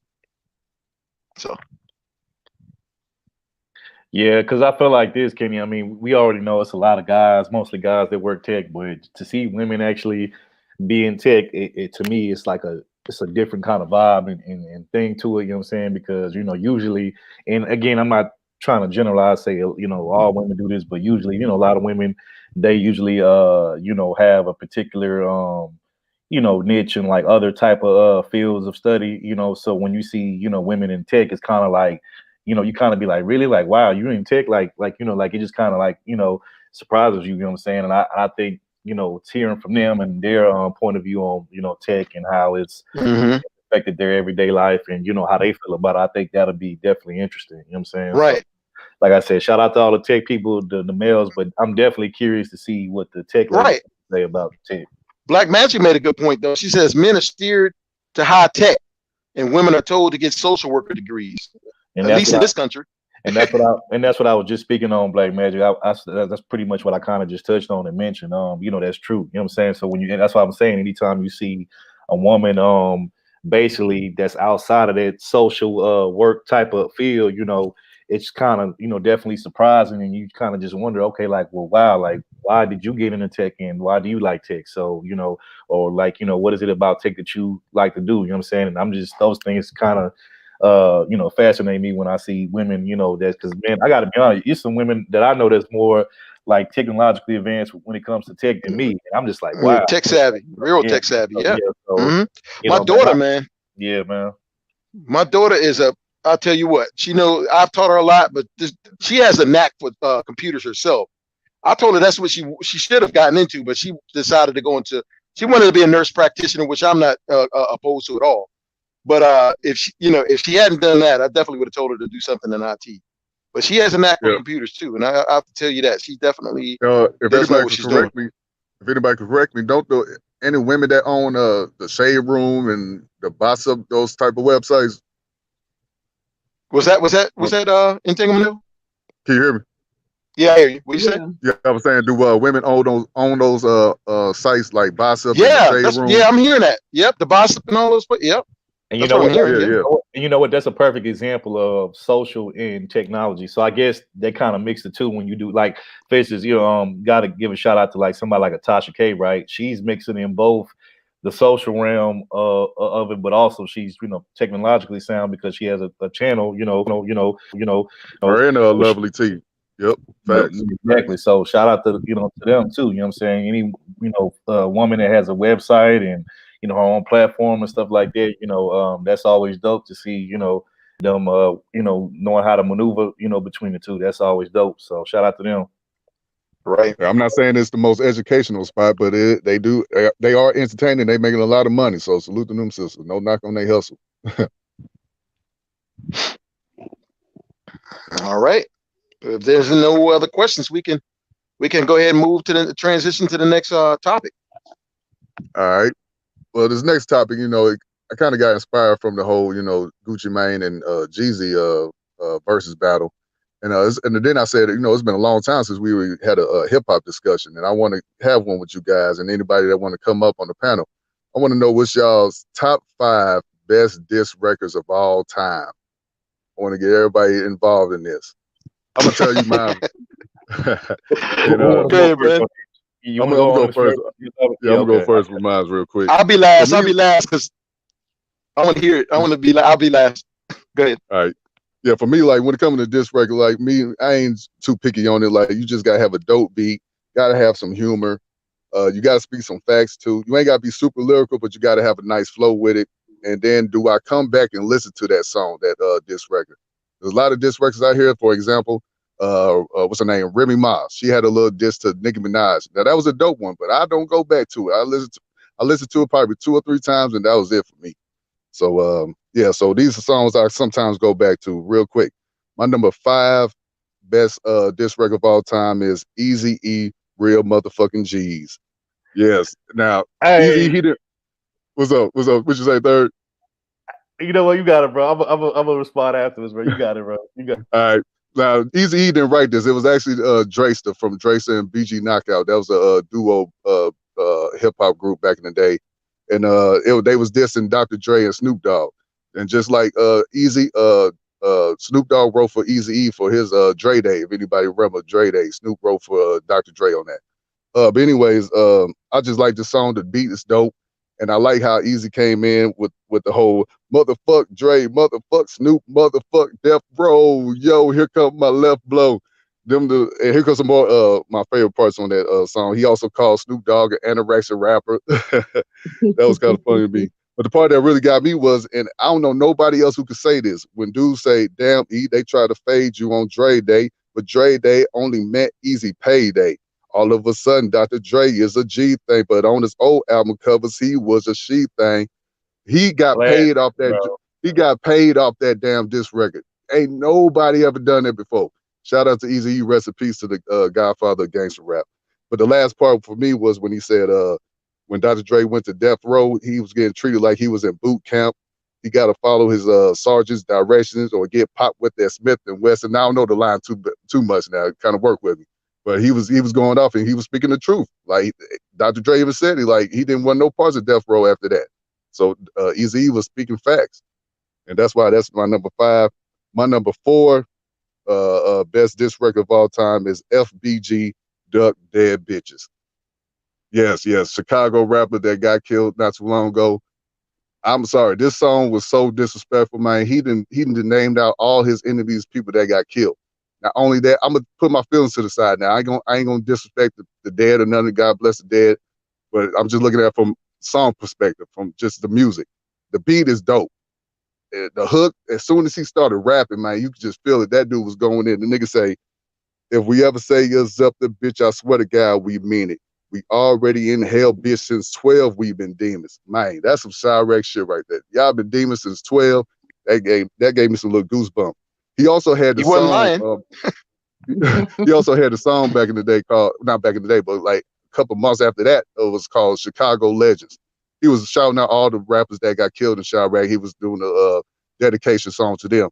But the nigga said in the hook, he say, made Chicago legend shit. That was just about business. It was like he wasn't real about it. He just wanted the money. That's why he did that song. Then he said, what he say? He say, I said I wasn't gonna diss the dead, but okay, I did it. See, he is an asshole in this, but it's also humor in it. That's why I love this song. I'm sorry, I gotta say it. Now the worst part, I mean, the one that stuck the most favorable moment in the song, not favorable, but you know, the one that made you say, ooh, damn, that's disrespectful, man. He said, I ain't gonna say the dude's name, but he said, I went to such and such grave and took a piss on that shit. Oh, yeah, I know exactly what you talk about. If old girl was still alive, I'd make that bitch suck my dick. I was like, damn, man. O block ops. He was going in. Yeah. He was going in. So that's why that's my number 4. My number 3, this right here is the greatest diss record of our generation. You know, me and Third Ward's generation, in my opinion.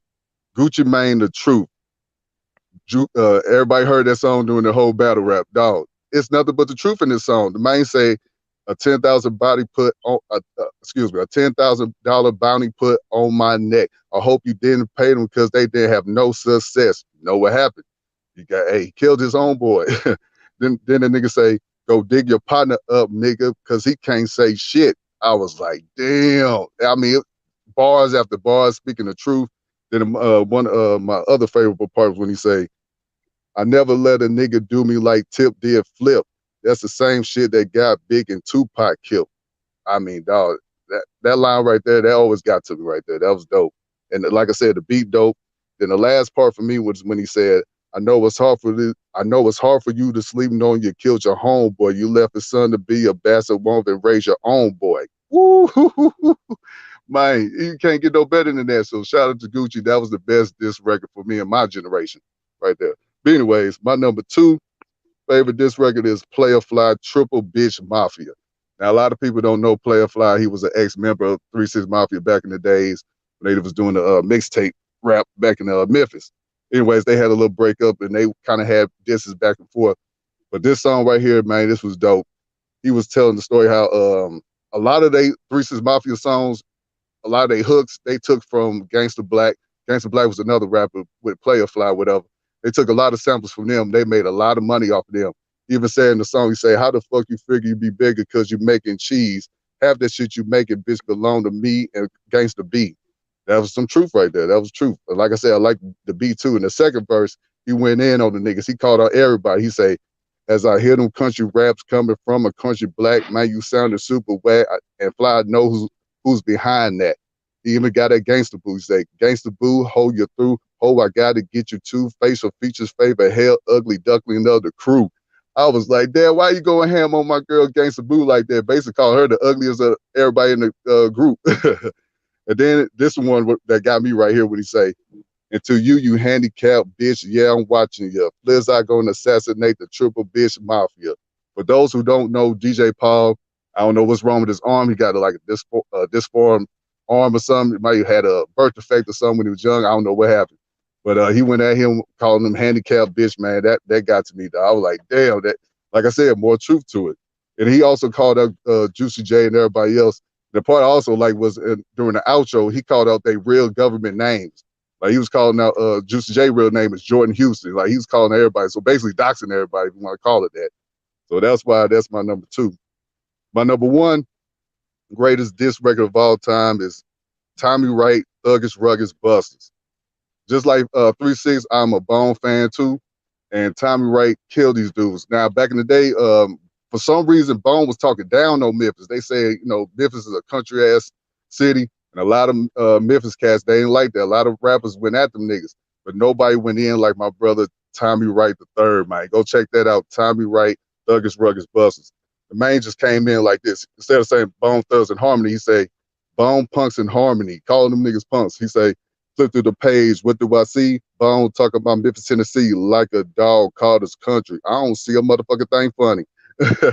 You know, he's doing that tongue twister flow. A lot of Memphis cats was doing that back in the day, way before Bone. So in my opinion, Bone took that style from Memphis. In my opinion, not only was he dissing Bone, but he also was dissing Eazy-E. He say, "I hope y'all fuck that dirty hoe Easy fuck so y'all could die too." Everybody know Eazy-E died from AIDS. Allegedly got it from this woman, whatever. He's basically saying, "I hope y'all fuck that same dirty bitch so y'all could get it." This was fresh back in '95. Soon as the dude died, so that's why this is one of my favorites. And the last part was when you say other rappers had something to say, but they didn't do a good enough job. I call myself a one-man gang, but tell you the truth, I'm coming like a fucking mob. Ain't no watermelon eating Memphis niggas be down for street sweeping. Bars, man. So not only is he also going at Bone and Easy, he calling out the Memphis rappers. He's like, man, y'all can't diss these niggas like I can. And he proved it on this song, in my opinion. So this is a dope record. This is my #1 favorite diss record of all time. Tommy Wright III, Thuggish Rugged Busters. Anybody got it? Y'all got next? You know, okay, so hey, real quick, real quick, yeah, because I only got 3, so I'm gonna get mine out the way because I'm gonna need y'all. I want to give a shout out to the Cash App. I want to give a shout out to you, Bap. I appreciate you for hitting the Cash App. We definitely appreciate it. You always showing love and supporting, so we definitely appreciate you. Shout out to you, Bap, for that. Okay, well, listen, I'm gonna need y'all to get a backstory on because I don't know all of the reasons why for everything. So you know that whole the little soliloquy y'all do at the end of it. So if I just say the song, then can y'all get a backstory about why the song was written? All right, go ahead. What's your number 3? What's the number 3? Okay, hold on. Now, see, I don't have such a melodious, rhyming style like Brandon does. So I'm gonna play them, off my Spotify. All right. Okay, so this is number 3. Tell her who it is first. Who is it? No, that's the point. I want y'all to be able to get it. Gotcha. All right. So what? No, what the hell? Hold on. I just made. Oh, there you go. Right there. I'm with you, Topaz. I'm with you. I'm not doing no bars. You know what I mean? I just know the songs. You know what I mean? Right. I just go off the songs. I don't know all the bars like Brandon. But game. I want y'all to get the details. It ain't over, motherfuckers. The motherfucking saga continues. Y'all motherfuckers ready for a WO? Get the fuck up.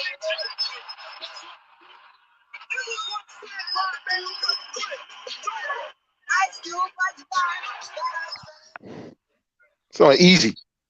Is that the Ice Cube Vaseline? Yeah. No Vaseline? Yep. I gotta say something.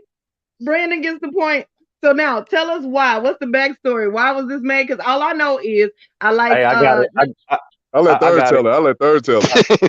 Okay, because y'all gonna notice a pattern out of all of the 3 diss songs that I like the best is I like when they being disrespectful because somebody did something wrong and they like, all right, for real, seriously, that's what you gonna do? All right, well then, bam, and then they just drop a diss record. So that's what I like. That's the pattern y'all gonna notice in mine. So the reason why that's probably one of the most classic diss records of all time, for those who don't know, it was Ice Cube, No Vaseline, is because he made that record once he left the group NWA, Niggas with Attitude. It was over a dispute of, they was under Jerry Heller, which was this Jewish guy who owned, he was pretty much over them at the time. And when it got time for them to get paid for all the work that they put in, he told them, like, I think the story is that he had a big check in his hand, and I think it was worth like $75,000 each. Everybody was gonna get like 75 racks. And he said that they could get the 75 racks check, but they would have to sign a contract first. And everybody was so eager to sign it, except for Cube. Cube always been the smart one, you know what I'm saying? Cube always paid attention to the details, and he was like, well, wait a minute. He's like, why do we have to sign this paper, you know, this contract to get this 75 racks? He like, that's my money anyway, because we didn't put in work, and you know, we done recorded all these hit songs for you, so that money should be on us regardless. Like, we shouldn't have to sign shit. And he like, no, you gotta, if you want this 75 racks, you gotta sign it. And for whatever reason, you know, Cube had good discernment to where you know, he knew that signing that contract was, you know, not in his best interest or his best favor. So, you know, he didn't sign the contract, which he didn't end up getting the money, but he pretty much said, you know, screw you to Jerry Heller, and he pretty much left the group, you know. And the crazy thing about it is he left the group, he left NWA when they was at an all-time high. This is when they was at they highest peak, and this is when, you know, everybody knew who NWA was at the time. So he left the group when they was like basically in a prime, and said, you know what, screw these dudes. I'm not finna just sign anything that somebody gives me, and you know what, I'm just gonna go on my own. I'm gonna go solo on my own, and I'm gonna do my own thing, and I'm gonna be just as successful as I was with the group. Now, at the time, a lot of people thought that, you know, he was crazy for that, because again, this is NWA. You're talking about the hottest rap group and probably most controversial rap group at that time and probably ever. So, you know, they was looking at him like he was crazy. Oh, you crazy, man. You know, you need them niggas, and you ain't gonna be nothing without them, blah, blah, blah.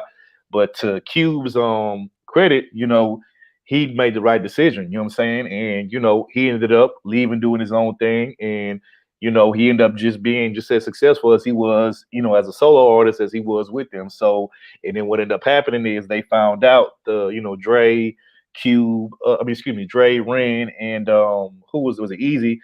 They ended up finding out the hard way that that contract that they signed to get that 75K, that it was a lot of stipulations that came with that. And, you know, they got screwed out of a lot of money. And so, you know, in the end, Cube ended up looking like the genius, and he ended up looking right. And so when he left the group, what happened was that they dissed Cube, because they like, why would you leave us? Like we, you know, we them dudes, you know what I'm saying? And, you know, we the hottest group, and you gonna leave us? Like, you nigga, you crazy, you know what I'm saying? And so when they came out with the because the first album was I think it was NWA Shut Outta Compton, and then the second album, which was NWA Niggas for Life, which to me, I'm gonna be honest, I have both of those albums, but me personally, I kind of like the Niggas for Life album a little bit better. For whatever reason, I just like that album better. I think it was more raw, more rugged and gutter. But that was the one without Cube or whatever. But you know, on that album, they came for Cube. They dissed him. They basically called him a Benedict Arnold and all that kind of stuff. And it was on that 100 Miles of Running song that they dissed him and called him a Benedict Arnold for leaving the group. But again, you know, he was the one that kind of saw the future and kind of was a forward thinker. And, you know, he ended up, you know, betting his career by leaving, and he was right. You know what I'm saying? He ended up proving himself right. He ended up coming out with his own album, and, you know, it did well. You know what I'm saying? And then once he heard that diss record that they did against him for leaving, pretty much what happened was that, you know, he heard the diss record, and he was like, oh, they're going to diss me after I done left them. I didn't even say anything about them. So he came out with, you know, No Vaseline. And, hey, man, that album, that record was classic. I mean, he went after everybody from MC Ren to Dr. Dre to Eazy-E, even DJ Yellow. You know, he pretty much went in on everybody. So nobody got spared on that diss record. And that diss record was so captivating and popular, and it just crushed the whole crew that they didn't even respond back to that diss. That's how powerful that diss was towards them, where they couldn't even make a response diss to that. So that definitely has to be like up there with some of the top diss rap records of all time. But I see why you picked that, Topaz. Right. Okay. So now, so song number 2. Get ready. Who can guess this one? Wait, Topaz. Before you play that, I just want to know why you. Okay, hold on. Wait. Hold on. I just want to know why did you pick that song? Like, why you like that song? Why you like it? Well, that's exactly because I felt like something happened, and that it was a response. I like diss records that are a response after somebody do something wrong. Mm-hmm. I mean, so you like the beat and all that. That's what I was asking. Also, like, you like the beat and all that. Well, you know what? For for No Vaseline, I don't really care about the beat. It wasn't all of that, but I do like the beat to the next two. But I like the story behind it. So now this one I do like the beat too, and then the number 1 I do like the beat too. So here we go. I got you. Nah, Ether. All right, so third one gets the point. So yeah, exactly, Blaze Stampede, the justified diss. And it's like I tried to work with you, but then you want to be stupid and you'll do this to me, and then you deserve a diss record. So yes, it's a justified diss record. So go ahead, third. Now you know what? Now I will say with this song, with either I was asleep one day and I literally woke up and it was playing, and so I was like, wait, what is this? Is that Nas? And then I started listening to the words. I was like, well, damn, what are they mad about? And then so for me, it really was a shock. So I didn't know. I still don't know the backstory. So what happened? This record. It's one of my all-time favorites too, because it's a lot that goes. The story behind this. Okay, so everybody knows that at first. And hold up there, I do want to say I am a Jay-Z fan. I just happen to I like Nas and Jay-Z, but I just happen to like this, this record. So yeah, go ahead there. So everybody know at first Nas and Jay back in the day, they was cool at first. Everything was cool between them. But then and at the time, because here's the thing, Nas was kind of already popping and kind of already that dude during the whole Biggie and Pac era, because you got to realize, Biggie and Pac was so big at the time that everybody else that was out around the same time as they were, what I'm saying, that was hot. Like for instance, you had Wu-Tang that was out, you had all these other, you had all these other cats that was, rhyming at the time when Biggie and Pac was out, which was pretty much Bad Boy versus Death Row. But Bad Boy and Death Row, they commanded so much attention, and they was getting all of the promotion and all of like the just the highlights of, music and stuff, so to the point to where, everybody else was kind of like second to them, you know what I'm saying? So Nas was right there. Nas was kind of like the third guy. You know what I'm saying? It was Biggie, it was Pac, and it was Nas. Nas was like right there behind those two. Then once the whole Biggie and Pac situation happened, where they both of them ended up getting killed, de facto Nas was already in that, in the top three, but Nas kind of took over some more. So Nas became the man. But then once Biggie and Pac died, that's kind of when Jay kind of stepped into his own, grew into his own and kind of was like, okay, you know what, I'm here now. I'm Jay, and I'm here now, and I'm somebody too. And so what happened is that, they was kind of bad. It was kind of like a battle of who's going to be the king of New York. You know what I'm saying? Is it going to be Nas? Is it going to be Jay? And when Jay came out with a Reasonable Doubt, that's kind of what put him in the door and kind of put him in the game. And what happened is that pretty much there was rumors going around that at the time, when Nas was real hot, in the game, he was doing his thing. Nas was running through a lot of different women, and he was with a baby mama named Carmen. And pretty much what happened is that she got fed up or whatever, and there was rumors floating around that she was sleeping with Jay. And this caused a lot of problems or whatever, a lot of, and then next thing you know, even before Nas put out the Ether record, Jay was throwing little subliminals at Nas and, a few diss records, basically saying like, he was kind of hinting that he was sleeping with Nas' wife, but he didn't really just go all the way there and say, yeah, I'm sleeping with your baby mama, I'm sleeping. He kind of like, was sending little hints and little subliminals. And then Nas came with Ether, man, and to me, Ether just kind of like people have whatever side you on, Jay or Nas. Me personally, I think Nas had the better diss records. Some people say Jay had the better diss records with the Takeover, but to me, I just thought, Ether had so much. I didn't care about the Takeover. Like, yeah. I like Jay-Z music mostly over Nas, but I do like Nas music. Let me just get that together. Like, Jay-Z just is better at commercial.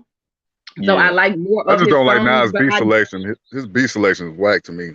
To me, like I can't consistently play a whole Nas record because some of it I'd be like, okay, this sounds like somebody else needs to hear that message.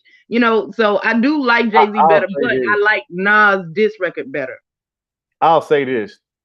In order to really appreciate Nas, you have to, like me personally, don't get me wrong, I like trap rap, I like street shit, but I also like conscious rap and, what they would call backpack rap or, rap that kind of like abstract rap and stuff like that. So you would have to be one of those people to appreciate like somebody like because Nas is kind of like a mixture of both. He's kind of a mixture of like the street cat, but he's also kind of deep to where he's kind of more like on some abstract type shit. So it really just depends on what. And that sometimes it be too much though. I just want like sometimes it's okay, but sometimes I just want a normal beat. Like just leave me alone. I don't want to think and all that. Like to me, let me correct myself. I'm my bad, Doug. His first 2 albums, his beat selection was good. Facts. My bad. Like to me, my 3 favorite Nas albums would be his first album, which is considered to be one of the all-time hip hop classics, in Illmatic. I like Stillmatic, and then I'll say I like. I do like that one. And then I like It Was Written. Them was probably like my 3 favorite Nas albums. Not to say that he doesn't have any more albums after that are good, but those are the 3 I think that really stuck out to me. But the line in Ether that really stuck out to me, and kind of was like when he was kind of like digging at Jay a little bit, kind of throwing the blows when he basically said, because for those who don't know, Nas is from Queens and Jay is from Brooklyn. Now, at the time, Jay, they both were signed to Def Jam, right? And everybody knows that the owner and the starter of Def Jam is Russell Simmons, who's from Queens. And towards the end of the song or the disc, he said, he basically told Jay, he said, "Queens niggas run you niggas, ask Russell Simmons." And I was like, wow. So it was kind of like a dig, basically saying like, nigga, your boss is a nigga that's from my borough, my hood. And so like, you think you running shit, but bro, like really like, nah, the Queen niggas, we run this shit. And that was kind of like one of the digs. It did make me look at Jay-Z in a different light though. Like, cause at first before that, I was like, okay, he seemed, like he know what he talking about. He seemed like he being authentic. And then after I heard Ether, I was like, wait a minute. So this nigga, damn. Oh, you probably shouldn't have let him release this one. But go ahead, Third. Hey, Brandon, it's funny that you brought up that I gave you power off of that. It Was Written now. That's probably one of my favorite all time Nas. I got so many favorite Nas songs, but that's definitely one of my favorites. That's my favorite. Yep, that's my favorite of all time. That beat is dope as hell, man. The shit bumping.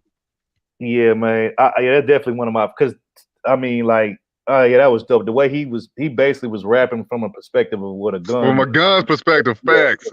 For those who don't know, Tupac actually copied that same concept, and that's when he made Me and My Bitch off of that Machiavelli album. That was pretty much his version of what Nas did on I Gave You Power. So for those who don't know, you know what I'm saying? But Nas made his record first, so I gotta give him a shout out. And I do respect Nas' music. I know what he's doing in his music, but sometimes I don't want to have to think and be intellectual. Sometimes I just want to party. I don't want to do all that. Hey, so what was your first one, Topaz? Because you said you had 3, right? You only had 2 right there. This is the last one. My age is showing, so y'all better leave me alone. I don't hear nobody talking. It sure is. Shut up, Brandon. Dang, man, you just couldn't wait to hop on that kidney. You get on my nerves. All right. Let's see. I ain't got no motherfucker. So I fucked your bitch, you fat motherfucker. Oh yeah, hit him up. Hit him up about Tupac. Stop the show. She's officially old. Topaz is old. Brandon, I'm an old soul, all right? I am 25 years old, but I am an old soul. I did not expect this. Right? I swear to God, I thought you was gonna pick 50 Cent or something, but that's funny. You picked all old school. Like that's good though. I like that. 3. Hey, let me say this about that record. I don't know if that's the best diss record of all time, but that has to be the most disrespectful diss record of all time. Yes, that's what I know. When the song come on, you feel the energy. He was like, "Nigga, I wouldn't give a fuck about your life. Fuck every breath you take, everything." I just felt like that.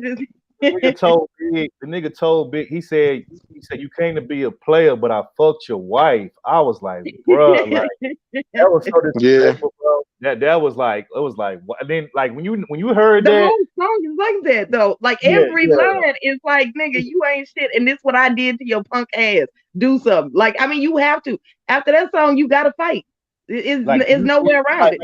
It's one thing for you to say like you fucked a dude, side piece of his, his little, chick that he, hidden, but he ain't serious about. But to say like on wax, like nigga, I fucked your wife, like nigga, that's not only fighting words, like that's make a nigga want to come kill you type shit. You know what I'm saying? Tupac was with the shits though, you know that. Yeah, man. And so when you heard that line, you knew you was like, oh, this shit is like it's going to a whole nother level now. Like it ain't no coming back from this shit. And that caused all kind of problems. Like I like both of the diss records in that beef with Biggie and Tupac, but I like Tupac diss record better, but I do like Biggie music better. So I don't know. It's like the artists I like, their diss record sucks and lets me down, and they opposition, they diss record is better. And I'd be like, man, come on now, you gotta do something about this. Huh? Like I said, I was fans of the guys like Bone and 3 6, but the other guys got them better. They had the upper hand and they beat in the disc like, record. Like, why are y'all doing this to me? You know, like, how am I supposed to go out and show my face playing all the songs that I like now when you getting your ass handed to you in disc records? Like, say something back. Well, a lot of those rappers are not really they're not really track rappers. They're just people that make hits.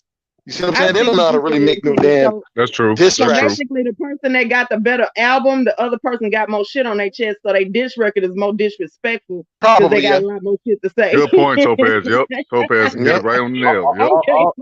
Also, another thing that's underrated about that diss is if you listen to the beat of that diss, Hit 'Em Up, Biggie actually rapped over that same beat before the Get Money remix. I don't know if you ever heard the Get Money remix. Oh yeah, of course. Yeah, it's him, Little Kim, and Little C's. So he basically took the same beat that Biggie was rapping on, but basically, kind of directed it towards your beat and your bitch. Little C's is Biggie's cousin, actually. Hey, Doug said, I used to believe if you listen to Pac means you want to go to prison. That's a fact. See, but this is the thing. Tupac wasn't no real gangster. He got into gangster after he started doing music. So, like, had he just, like, not get out of here, Sophia. Get out of here. Get out of here. No, listen, I do not take Tupac seriously as a gangster. I'm sorry. I feel like they were teaching him, they were coaching him on how to do it. I feel like he wouldn't know. He was an actor. He did go to school for that acting. You're right. Right. I'm gonna say this about Pac. I wouldn't necessarily consider him to be a quote unquote gangster by the thug life. But yeah, he was a thug. He did do some gangster shit though. Like he I mean, like that. I mean, who remembers the time where they said he like shoot a police or something like that? You know what I'm saying? Like something like that. Yeah, was it bust off his Naya and bust off his Glock on a police. Yeah. To me, that's some gangster shit right there. You shoot because I mean, most niggas are scared to even tussle with the police, let alone shoot a police. So that to me, that's some gangster shit. But like I said, I wouldn't quote unquote. He's not a gangster by the street terms, but he do some gangster shit. So I gotta give him credit on that. Tupac was I'm not saying that he didn't earn his keep, but I'm saying that wasn't in him. He had to have like a 90-day probationary period. I think. What was that movie that he was in New Jersey? What's the name of that movie? Was it Tupac? Tupac was trying to play like that type of character, like Bishop. Yeah, was it Bishop? Juice. It was called Yeah. He's basically was trying to live that lifestyle out. Pretty much. Yeah, he said, but man, that was classic. I remember that one scene. He was like, nigga, I don't even give a fuck about myself. Like he was like, Bishop. That's crazy movie, man.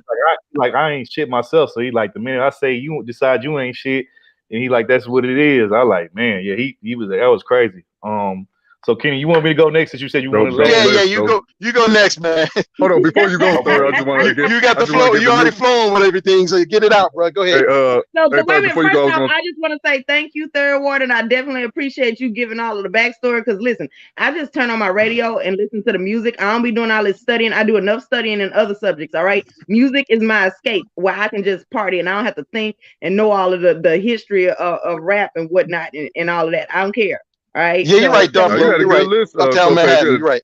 I was just gonna say this real quick, like for the newcomers. Like I said, my top 5 was Eazy-E, Real Motherfucking G's. Number 4, FBG, Duck, Dead Bitches. Number 3, Gucci Mane, The Truth.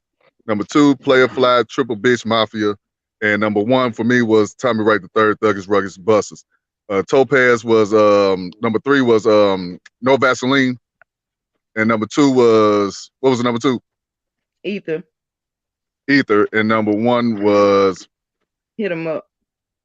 There you go. All right, Third. All right. So before I get into my top 5, I'm gonna just say this real quick. Spoiler alert. Me and Topaz actually have 2 of the same disc records. On our right. No wonder you knew the answer. It must be a Houston thing now, Mr. Hey. All right, Kenny. Stop acting like that now. Don't let Brandon influence you. Houston is great. Stop listening to Brandon. Thanks. So I'm gonna go from 5 up, just like everybody else did when from the bottom to the top. So okay, so number 5. So I think this is like what 05, maybe 05, 04, somewhere in that range. Who remembers when Houston rapper Little Flip, and then you had Little Flip, and then you had Atlanta rapper T.I. They was beefing or whatever, right? And it was, who was the king of the South? Yeah, it was on that Beef DVD 2, I think. Beef DVD 2 is what it was on. And they made a lot of, both of them actually made a lot of good diss records back and forth towards each other. But there was this one that stood out to me. So T.I. made a diss record towards Lil Flip, and it was more like a freestyle. And for those who don't know, there's actually been freestyles that have been done like this before by artists in the past. They have these things, these freestyles that they call jacking for beats. And for those who don't know, jacking for beats is basically when you basically start out rapping on one beat, and then as you're flowing through the song, it's like a multiple different beats come through the song. So basically, like, they change it up. It's like you start off rapping on one beat, but then in between, your rhymes, they might play like 3-4 other beats or whatever. So T.I. Jacob for Beats is number 5. He was dissing Lil Flip, and he went in real hard on him. I think the most iconic line in that diss was T.I. said, he said, when you was in the classroom trying to pick a career, he said, what he say? He said, when you was in the classroom trying to pick a career, I was counting cash, drinking a beer. And I was like, wow. And basically said that, like, basically what he was saying is like, you was in school, I was really out here in these streets getting it, and you know what I'm saying, you up here fronting and stuff. So that was like, we're gonna go that distant nerds. They go that distant nerds, see? Yeah, and that's actually true, because Lil Flip was nerdy, but this is the thing, he had bars, so he was able to make it, right? So people still talk to him and didn't treat him like a nerd. And then he got all kinds of different other stuff. Like, he did music for a little bit, but he got other stuff. I know the first thing was liquor, but he did a bunch of other more business opportunities. So, like, people don't get that part. But go ahead, Third. I'm sorry. Yeah, but as a matter of fact, I remember the whole line now. He said, when you was in the classroom trying to pick a career, I was selling glass and, glasses, rocks and stuff, selling glass, counting cash, drinking a beer. That's pretty much what he said. And so that's my number 5, this record all time, T.I. Jacket for Beats, Lil Flip this. Number 4, now, Brandon, me and you was kind of thinking alike, and I'm gonna be honest. At first, I was gonna pick Eazy-E, Real Motherfucking G. That was one of the first ones I thought of, but I had a feeling one of you niggas was gonna pick that shit, so I said, you know what? I'm gonna go with another classic diss by Eazy-E. Now, this one is not. This diss by Eazy-E is not as well known as Real Motherfucking G's, but to me, if you like listen to the song, listen to the lyrics, it was probably just as bad. And this diss he did by himself. And Real Motherfucking G's, he had 2 other guys that was on there with him. I forgot their names, but they were, I guess, part of his crew or whatever. But they weren't really that known like that. But this right here, it was just Eazy by himself. But I would say Eazy-E, number 4 would be Eazy-E, and the song is called "It's On." And the chorus goes like, "It's on, motherfucker, yeah, it's on." And man, he went in on Snoop and Dre on that song. Like, I mean, like. Then if you go look at the lyrics, bro, I mean, they just so disrespectful, bro. So I never heard that song. I gotta check that one out. That one out. Go look it up. Eazy-E is on. That's what it's called. Eazy-E is on. It's classic diss record. So that would be. I got somebody saying BG Knockout wrote that song. Okay, so that would be my number 4 diss record. Eazy-E is on. Number 3. And shout out to my bro American Negro, aka 3 Degree Burns, in the chat. He actually said it not too long ago. I would have to say 300 bars and running by the game. Now, this record, the game pretty much dissed the whole G Unit crew. For those who don't know, he used to be down with G Unit when he first signed to was it Aftermath Records and to Aftermath or whatever. In the Interscope Records, and he got placed with G Unit, and he was with them or whatever for his first album, the documentary. Everything was cool with them, but then what happened was in the midst of 50 Cent's beef with all these other New York rappers like Fat Joe, Jadakiss, Ja Rule, the whole Murder Inc. crew. Who else? I feel like I'm missing some more. He basically, the time when 50 was just like beefing with everybody that was from New York that was already popping before him. At the time, Game was under them and he was down with them. He was down with G Unit, but he didn't have no problems with Jadakiss or Fat Joe or Ja Rule, Murder Inc. He actually was cool with them, and he even said that, like, I grew up on some of these guys' music. Like, I don't have a problem with them, and that caused a big division between Game and G Unit crew, because they like, you're not riding with us, and we supposed to be down with the team and stuff, and like whatever and stuff like that. But Game stayed out of that. So what ended up happening was they was like, okay, well then, if you up here not clowning them and not going at them, then you must be with them and against us if you're not with us. And so pretty much I think what happened was Game had a performance where he was performing somewhere in New York, and he got word through social media, whatever, that pretty much 50 Cent had kicked him out of the G Unit group. He had kicked him out, and what I'm saying, I think over like social media, or no, it was not even social media, it was on the radio. I think 50 and G Unit had they had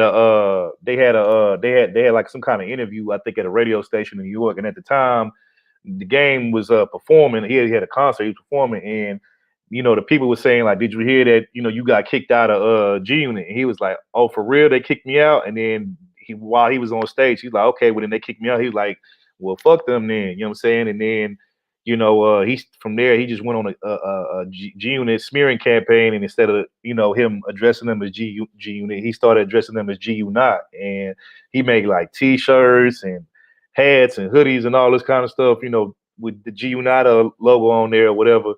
And he started dissing them, man. He did 50, he did Young Buck, Tony Ayo, Lloyd Banks. He was dissing everybody, you know what I'm saying? And the 300 bars and running pretty much was like, the reason why it's to me has to be top 5 is because it was a 15-minute diss. Like, this nigga went in for like literally 50. If you go look at that song, it was almost like it was probably a little under 15 minutes, like 14 minutes and some change, but it was definitely like a 15-minute diss where he just, and the thing about it is he didn't just go at them all at once. He went at the group, but he went at each one individually on the actual diss record. So like, he started off with 50, then he moved to Banks in the diss record, and he moved on to Buck, and then he moved on to Yayo. So it's like, on one song, he individually gave every one of the members of that group the same smoke.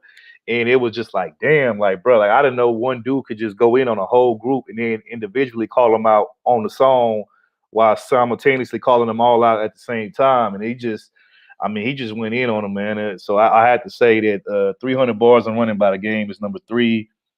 Now, these next two, I would say would be where me and Topaz was thinking alike. So number 2, I had Nas, Ether. I already broke down that the story behind that, so I'm not gonna get into that really. But so yeah, that definitely dope record. I felt like Nas definitely he punched Jay in the mouth with that record, with the Ether record. You know what I'm saying? Because it was a lot of facts in that record, and there was a lot of personal stuff that Nas was calling out about Jay that only Nas knew, because it was from some street shit. So number 2 would be Nas, Ether, and then number 1, which is me and Topaz, we agree on this. So number 1 is Tupac, Hit 'Em Up. Again, probably most disrespectful diss rap record I've ever heard in my life.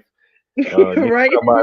Nigga talking about he screwed your wife, and I mean, then he went in on the whole Bad Boy. He went in. I forgot, when I think about that record, not only did he go in on Big, he went in on Puffy. He even went in on Lil' Kim too on that song. He even went after Lil' Kim, and I was like, damn, like Pac, nobody was prepared. Yeah, Pac was that type of guy, man. Like, if he wasn't just coming at Biggie, if he felt like Biggie, he was coming at the whole band. He was coming at Puff, Kim, whoever was down with that squad. So like you said, nobody was safe with him. Because they were the clique that he claimed. I mean, you know, that's good enough reason. Lil C. So yeah, man. So those are my 5. Like I said, me and Topaz had 2 similar. Ether with Nas and Pac with Hit 'Em Up. So they're my top 5. You got it, Kenny. Kenny, can you hear me? Oh, there you go. Yeah, can you hear me? Okay. All right, cool. So my top 5, I'm gonna start with "Bomb First" by Tupac. The way that song came on from the Hail Mary album. Oh, that's a good one. Yeah. That "Bomb First," where when people were trying to say that, you can hear that he was saying that "Shook shot me." I don't know if you heard it. You remember that? They said in the beginning of the song, you can kind of hear him saying "Shook shot me." I don't know if you heard about that. Yeah, I heard that. That rumor. Yeah. I don't know if it's true or not, but yeah. But the way he went in on that song, and that beat too. I like that beat. That "Bomb First" was hot. My 4th pick would be the Cameron song Curtis, the one he did on 50 Cent. I like that diss track he did on 50 Cent. I like that one. That was pretty hot. That was a good one. That's a good one. Yep. Yeah. The next one, Cameron with the You Gotta Love It. You Gotta Hate It. The one he did on Jay-Z. That was hot because I like the fact that he had my man Max B on there. That hook that Max B did on that song. You can't. I'm telling you, that was hot. Hey, let me say this, Kenny. Shout out to shout out to Max B. To me, probably one of the most underrated absolutely artists of all time. Shout out to Max B, the Wave God, aka the Silver Surfer. Shout out to Max B. Hell yeah, Max B is definitely underrated. So I like that because he's definitely killing that hook. Then I would think that Jada Kiss joint with the on 50 Cent called Checkmate.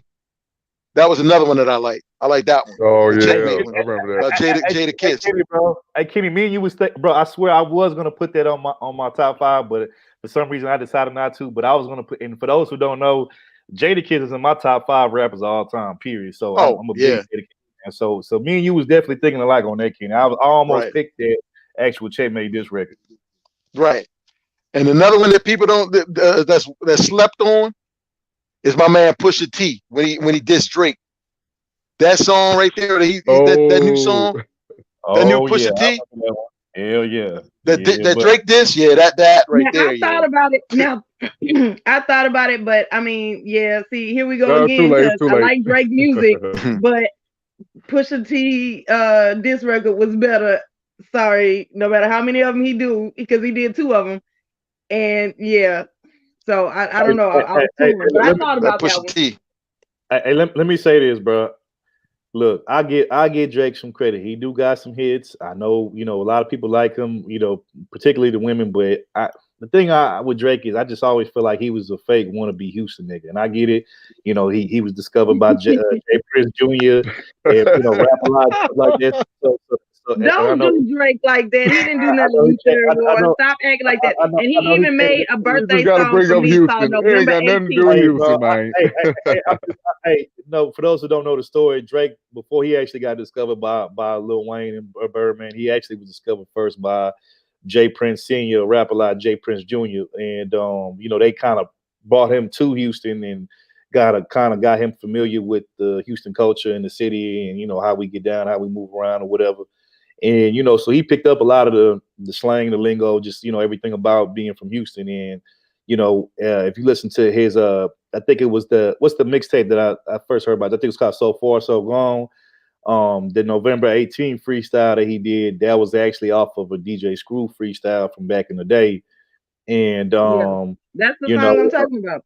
Yeah, that's why I said it, because I seen you put it up on the screen. And so that was my June 27th. Yeah, from June 27. Yeah, the probably the most classic DJ Screw song or freestyle, whatever you want to call it. But that's kind of always been my issue with Drake. I kind of feel like he was like a fake Houston nigga, always trying to bite off of Houston. So that's my only gripe with Drake. But I mean, he do make some hits. I ain't gonna even lie. You know what I'm saying? And I know the women level, so I give him that. But he don't want to be from cold ass Canada. And if you're gonna pick a city, why not pick the best one? Damn. But you gotta say, Pusha definitely delivered on that one, though. He delivered. The person that goes after the people that I like always has the better diss record. What is that? So wait, Kenny. So that's your number one? That's your number one favorite diss record? Yeah, for me. For right now. And I would say that in this time. But this time, I would say that is definitely my favorite diss record for this time. So what's your favorite? I would say that there's other ones that I would think about that are definitely up there too. But this more like old school. What's your favorite for the old school, like 90s and 2000s or early 2000s? Like definitely the KRS-One, the Bridges Over, when they were going against Burroughs, that kind of thing. When you had Mobb Deep going against LA, that one was when they had the LA battle. That one was hot. I mean, you had a lot of good ones, man. Like I said, it's too many to name. Hey, yours is really East Coast. I knew you was gonna bring that East Coast. Yeah, I'm the East. I'm East. Earlier. I typed that in the chat earlier. You could tell where he grew up is all East Coast. Nothing like from no other part of the country matter to you, huh? See, stop acting like that. I wouldn't say that, but I'm just. Hey, speaking about Houston, shout out to Houston right now. It's Houston time, 7:13 p.m. For those who don't know the area code. Houston, 713. I know. shout You out know to what? We have everyone. 713 day here too. Yeah, shout out to Houston. third. I thought in was Houston it's 613, bro. It's 613 in Hey, Houston. 713, No, bro. it's 713. But y'all I'm need just to talking about the stop time acting right like now. I'm that. just messing with you. Don't worry about it, third. See, you see what happened? That's see, when you on top, everybody want to hate. You see hey, what they hey, do? Oh man. hey, third. I thought you was So, gonna bring some like Houston, like underground disc you records. know, That's what I thought your list was gonna be. don't get me wrong, Brandon. I could have brought it up, but I wanted to bring up and like trust me, I was tempted to, but I wanted to bring up some disc records that everybody. Let's keep it real. Only like for instance, like the disc records that you brought up, the more underground shit, like what's his name, Tommy Wright the Third and shit like that. You know, like I know about that shit because you know I like me personally, underground rap has always been my favorite rap. Facts. I'm not a big mainstream guy. Now there are some mainstream raps and songs that I like, but for the most part, I've always been an underground, you know, type of guy. I like I like independent artists. I like, you know, underground artists. That's what I like. You know what I'm saying? So I was familiar with, you know, the Tommy Rice Thirds, the old school 3-6 discs that they did on Bone Thugs back in the day and all that kind of stuff. So I'm familiar with that. But everybody that just listen to rap casually and they're not a big, you know, fan of it like us, they're not gonna know some of these more you know, particular underground diss songs. So that's why I didn't pick it. But trust me, I was tempted to. Let me say this, man. It's with this thing, with these diss rap songs, it's so many, bro, that get left out. Like, I mean, one of the ones to me that I could have brought up is that I thought about putting, but I don't think everybody knows about it. But if you're from down south, you know, back in the day, when you know you had Cash Money Records first started before. Oh yeah. Yeah, before Lil Wayne, before Juvenile, and even before BG, there was a group that used to be signed to Cash Money Records. It was like the first group. It was a group called UNLV, and they Somebody type that in the chat. Didn't somebody get killed out of that group? People got killed, right? Yeah, they got killed. I remember They that. was going after Mystical, and that's the song. What's the name? Yellow Boy. And I think somebody typed that in the chat. Mystical, you a hoe. I remember that song. Now that was a Mystical, you a hoe. Yeah, I remember that. They don't know the story behind that song. So the story behind that song, quick story, is that like I said, UNLV was the first group to get signed to Cash Money, and at the time when Cash Money had first blew up, No Limit at the time was that record label out of New Orleans. No Limit at the time was winning because they was more known. They had Master P, Mystical, Mia X. They had, you know, they was popping everybody. Then here comes Cash Money trying to fight and trying to take over they spot, trying to fight. They tried to take over for the 99 and the 2000. Facts. And what happened is out of the group UNLV, there was two guys. I forgot their names, individual names, but it was two guys. One of the guys that was in that group, UNLV, he was fucking around at the time with Mystical's sister. And what had happened is, you know, he pretty much had you know, beat up Mystical's sister or whatever. And, you know, she ran and told Mystical what happened. And, you know, they made a diss record toward UNLV, and then that started the whole war between Cash Money, No Limit. And so UNLV came back with a response, and they had a song was called Drag Him to the River. And pretty much, you know, they was taunting Mystical, talking about he was a hoe and stuff. And then he basically talked about how pretty much he, you know, abused his sister or whatever. And that caused a lot of problems. Like even All for Wax, that caused a lot of issues. So, yeah. Dudes got killed then. Yeah, somebody had to die for that one. Like that shit, like, and you know what? And then with the one that I picked up first, hit them up. Somebody got shot in that beef, and then the one that y'all bringing up that didn't make the list for, because you know we trying to keep this a family friendly channel. Is somebody died? Like, you know, like sometimes you can't just be putting disrespect on wax for all the different generations of the future to hear. You know, like no, sometimes you just need to sit down. But okay. I see my brother Rashid in the building. Back to the panel. She. What's up? Also, real quick, let me throw in one more. And since I'm bringing this up because she brought up here. I know she know about this. It's probably one of the most popular diss records out of the A-Town. Hey, I gotta also throw in there, bro. No More Play in GA by Pastor Troy when he was dissing Master P. Oh man, I forgot about that one, man. Yeah, man. I do remember that one. That song. Yeah, buddy. But you got it, I know you know about that song though. Yeah, that went down. Pastor Troy, yeah, he got signed to No Limit. And you know, the whole thing was that P was like, man, who is this little young boy trying to come at us? So he actually hit his contract up bought him out, and then just made it to where he can't do no music. Just put him on the shelf. He's like, I'm gonna show you how bosses do it.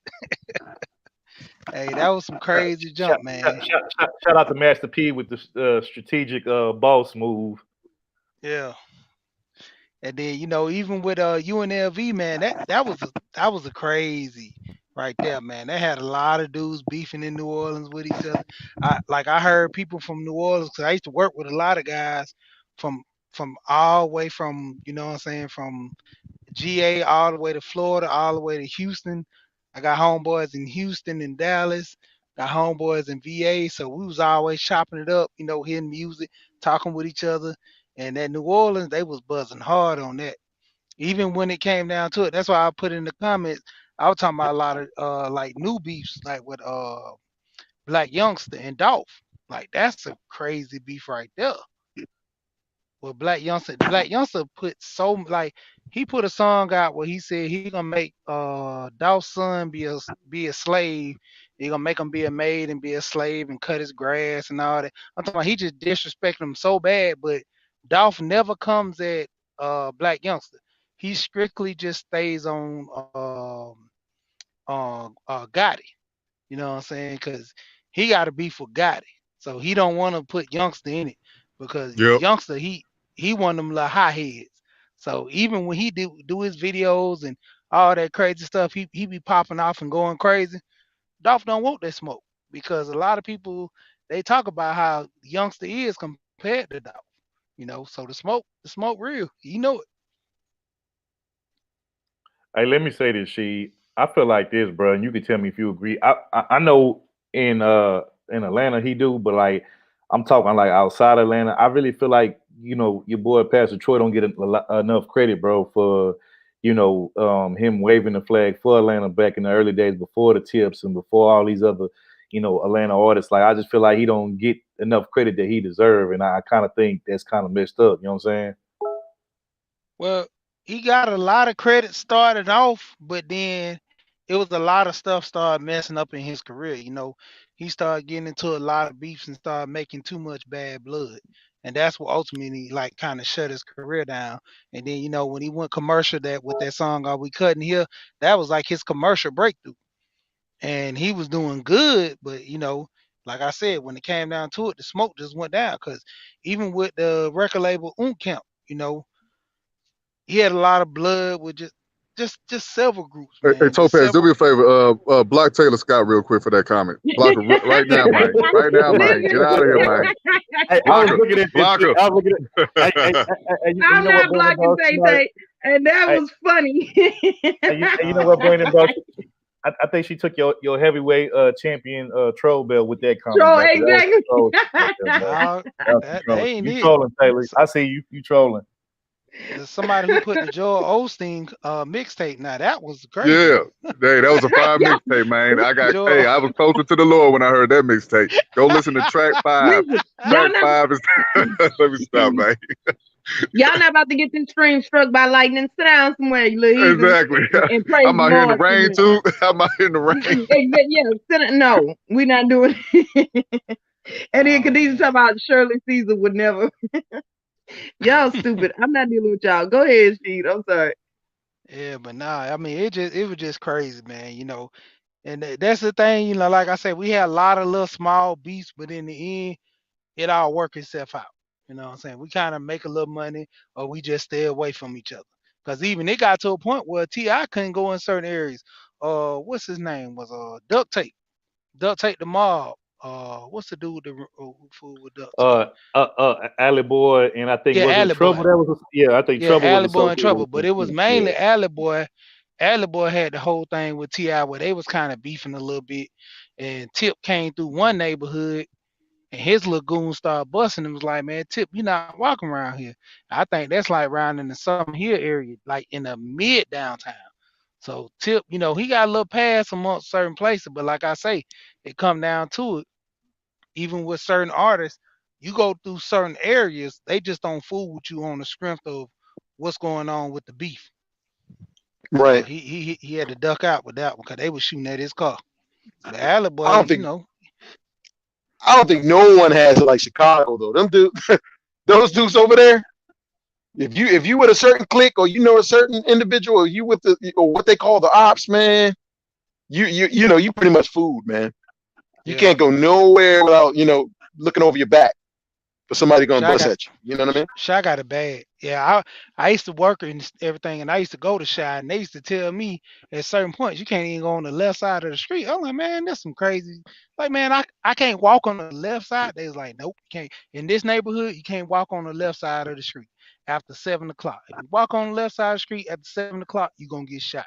I was like, man, that's bull. I was like, man, I just popping. I was like, man, I'm from the 8. I'm gonna go on the left side. He said, go ahead, big boss. Go ahead, down south boy. He said, do your thing. Nah, I'm gonna go ahead and go back over here. Cause we used to work on the north side. So I was like, nah. So what does that mean? So what does that mean? How do you not? It's just a restriction they just putting out to see who's gonna do it, or is there a thing going on the left side of the street? Like, see, it's certain things you got to be from that side to know about it. Cause when it come down to it, that's like in the A. They got little codes on even on the west side of Atlanta. All the dope boy big timers, they leave their car running when they go to the store. They go in, pay for whatever they want, pump gas, talk to whoever they want, leave their car running at the pump. All the people on that side of town, either they know you or they know you ain't playing, they not trying. You got people from Decatur or whoever from other sides, they come over there and they do their thing. If they snatch the car, it's a possibility you're gonna get shot. Cause I know a dude from Decatur. Not they pumping gas though, cause that's dangerous. They do it all. They don't care. Yeah, niggas don't give a damn about that. Niggas will blow your ass up just to get at you if they could, bro. They don't care about that. You could be gas because you could be. It don't matter what you're doing. You could be putting gas in your tire. Them little automated little air tire machines for the tires and shit like that. And they'll bust at you right there. They don't care. Who was that boxer that got killed over there in Atlanta? You know what I'm talking about? Famous boxer from downtown Atlanta. Yeah. Yeah, man, I couldn't believe that shit, man. Killed that dude at the gas. Was he at the gas station, right, or something like that? Yeah, I gotta remember what his damn name is. Yeah, he did to fight the boys, and ain't no hands over here. When it got to a certain point, man, them young boys start pulling them steels out so strong. It's like, hands wasn't the option. Hey, did you hear everybody list? Yeah, I heard everybody list. What was your favorite on list? Who got the best top 5 in your opinion? Oh no! So that obviously comes me out because I had top 3. Brandon, you are such a hater. Burning Forest was his name. Burning Forest. That was the name. Burning Forest. See, Brandon had a good list because Brandon was last, didn't he? No, third. Third. Okay, well, third list was probably the best to me. The third had a mixture.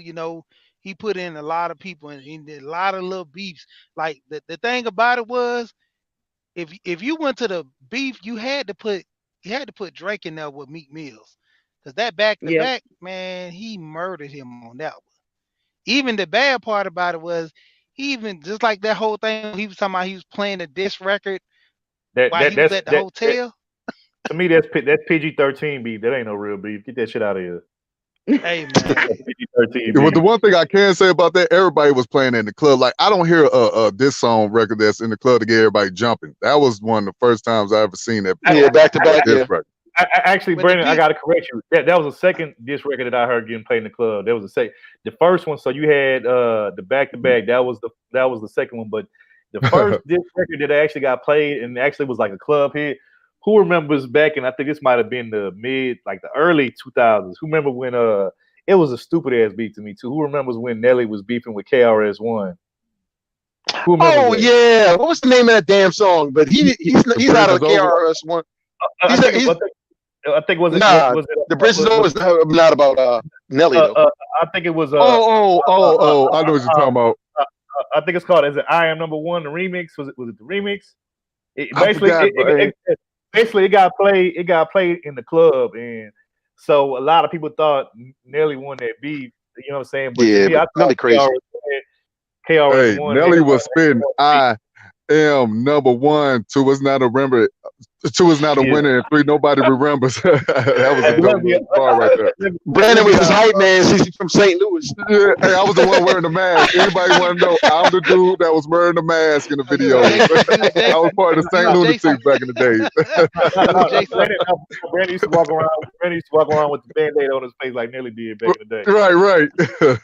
Oh, that used to get on my nerves when dudes was doing. I couldn't wait for y'all to stop doing that shit. Like, just take off the unnecessary ass Band-Aid. You just wasting first You ain't got no aid. scars on your face. What's the point of having that Band-Aid over? Yeah, you just missing the first aid kit. Like, sit down somewhere. This dude I knew from St. Louis, what they heard, man. Hey, man, we're here. I'd be like, what? Hey, man, we're here. We over here, man. Wait. I know ATL ain't talking. Well, Shawty, we going to Shawty. Hey, You from the Bankhead, Shawty. Hey, like I told the dude on the channel one time, he was talking about something. Shit, you ain't from Atlanta. We don't hear that slang. And I started busting my ass. I said, hey, cuz, you know what I'm saying? We down here on the 4. We going to do our thing, man. We over here back in the side, man. You know what I'm saying? In the wood, we putting it in. You know what I'm saying? We're going to hit the little spliff right here. We're going to roll that thing up. We're going to puff. We're going to pass. You're going to do our thing. He was like, yeah, you sound like a man for sure. Yeah. I say, you got it's cold switch, man. You got to switch it up, though. Yeah, bro. Yeah. I say this, you know, I say that's why I love being from the South, bro, because it's like we all, okay, I'll say this. If you from the South, you all got that Southern accent and drawl, but, you know, it's different depending on, you know, what state from the South that you from, you know what I'm saying? Like, for instance, I would say, you know, Texas people, which, you know, I'm from Houston, I'm from Texas, we sound totally different from people from Louisiana. Louisiana people sound totally different from people that's from, you know, Tennessee or Mississippi, or, you know what I'm saying, or even like, let's say, a Florida or Georgia, you know what I'm saying? But we all got that same deep Southern accent, but it's like, you know, like the dialect is different. Little twang to it. It's a different twang to it. And the accent is different, you know what I'm saying? So, you know, I'll say this, though. For some reason, y'all can tell me if y'all agree with me on this. For some reason, Louisiana people and Florida people kind of sound alike to me. I don't know why, but people from Louisiana. Oh yeah, Kodak Black, you sound like from New Orleans. You sure right. Facts. Yeah. Because I'm gonna keep it real. I got a family that live down in Tampa, right? I got you know, family members of mine that live. And when I hear my people down from Tampa talk, I'll be like, man, y'all sound like niggas from New Orleans, man. Or then when I'm around, you know, then I even got people out there in New Orleans. You know, on my mama's side, I got people that live down there in the NO and shit. And when I hear them talk, I'm like, man, I sound like. I think Memphis and Mississippi people sound just alike. I think Memphis and Mississippi. I'm about to say that too. So, you know, no matter where you from the South, bro, we all got our own little lingo or whatnot. You know what I'm saying? Yeah. And the thing that we do say, the one thing I can't say that's universal about being from the South, we all say Maine. And Maine is like, if you say Maine, it don't matter how you say it, whether you put a Y on it or just an NE on it, Maine. You know, it's you know you from the South, you say Maine. Yeah. No, the East Coast guys, you know, Philly and New York, they sound different. They sound completely different. Philly and New York guys out there, you know, New Jersey too. That's why Boosie got so much love in Jackson. Like Boston, Jacksonville, Boosie was big in Jacksonville, man. Boosie got so much love. Torian made a good point throughout Florida. You see what Torian wrote, and he's right. Kenny and myself can relate because we both from the DMV, but even some here, you know, dialects are different. You're right, because if you listen to Gabe and myself, we're both from DC. Different ways of talking. You notice that, right? I don't know if you listen to Gabe, Baltimore, the way he talks. I ain't gonna lie, I don't like how the way and I are Baltimore different too. sound. Baltimore people sound crazy, like improve. Yeah, see, Boogie and I sound different. Like when we talk, it's a totally different accent. I'm going to shoot. It's some word that people from Baltimore out there speak that they say, and I just don't like the way they pronounce that word. It's like that's not how that is supposed to be said, you know. Because what's her name? Just Hilarious is from Baltimore, so when she talks, it's a word that she says that I be like, that is not how you say that. But Thursday. I will say this. To me, you know, like I said, I done been all over the place, you know, as far as like I done been to different states. But I say, to me, the most recognizable like accents, as far as I can tell where you from, is probably like anywhere from down south. I could tell whether you from Texas, Louisiana, you know, Tennessee, you know, Florida, whatever, Georgia. And then I would say, you know, people from California, they have a really distinct accent and like the way they talk. And then I would say people from New York, you know what I'm saying? Hell yeah. You know what I'm saying? You know what I'm saying? Like you said, Kenny, DC, DMV area, it's kind of hard because not everybody's from the same area, and y'all talk. Let me let Torian. Where y'all from, it's a little different. You know what I'm saying? Torian want to come up here right quick. Let me drop a link for him right quick. Hey, yo, son. No doubt. Yeah, because if you listen to Keep It Techie, you can tell he's from Cali. Keep It Techie, he got the Oakland style. Hey, but here's what's funny to me though. Like I know a lot of people that's originally from New York, right? That have moved down to the A, because it's the cost of living a little cheaper, and because they might be doing well down there as far as business or whatnot. Like for instance, boy, I think he's from New York. He lived down in the A, Kane, right? Kane, yeah. Oh yeah, I know what you're talking about. Man, Kane, I went to Kane house and everything. He got a big ass yard and everything.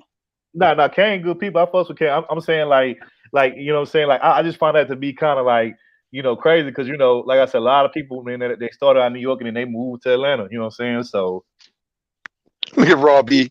New York is the best. Of course, he's gonna say that. She's from NY. hey, Rob. Oh, that must be why. You know what? Because I do like New York. I do. So my thing is, I like the shopping out there. I don't want to live there though. Yeah, no, I don't live there. I just want to come visit and shop and then go home. New York and California, goddamn, why y'all so damn expensive, bro? Like as far as cost of living, bro, that shit be like crazy, man. What y'all paying for like rent and shit? That shit is crazy. Cause they don't want certain people there. Basically, well, it's cool, and that's why you won't get all of this fun in New York and California because y'all play too much cheap money. So y'all missing out. That's the point.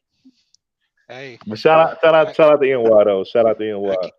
I'm in the South. I keep my big booty thick girls down here. Then.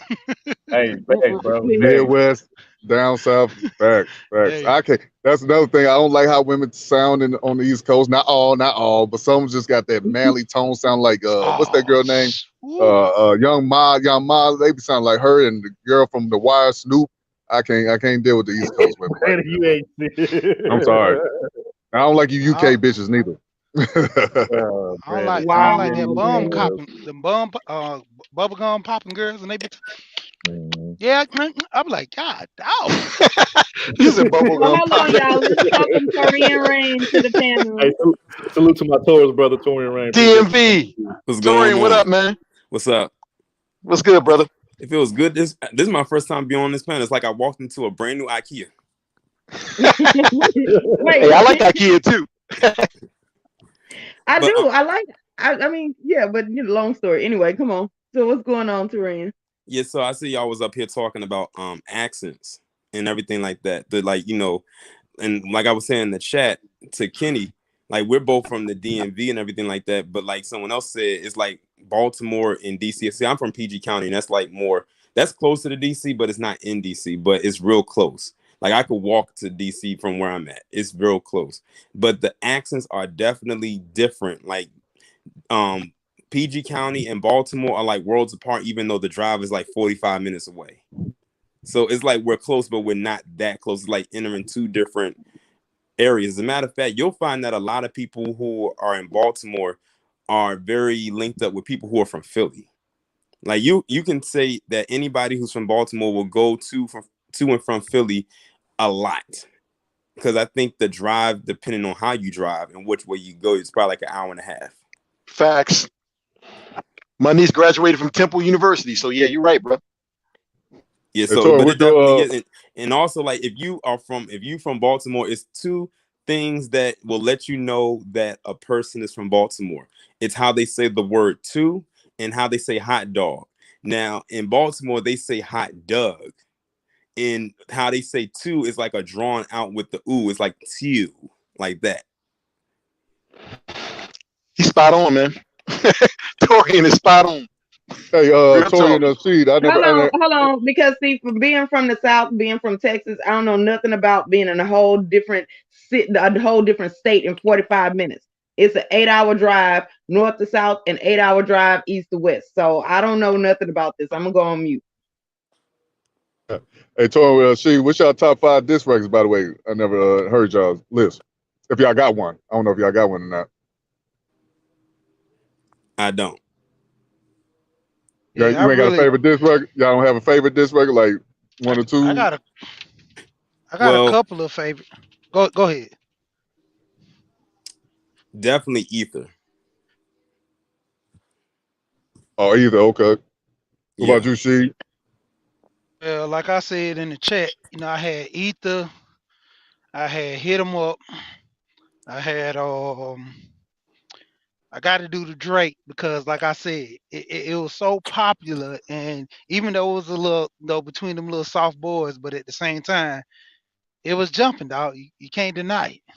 And then I got like I said, that Black Youngster and what's called, because that beef right there, it's funny to me, man. Like it's just a funny beef, and them dudes they done made like what probably 5 or 6 diss records against each other, and it's Mm-hmm. always going at Gotti with Dolph, but then Youngster's like I'm going, cause he got a song called Tissue, and I'm like that's crazy. He got a song called Tissue dishing Dolph.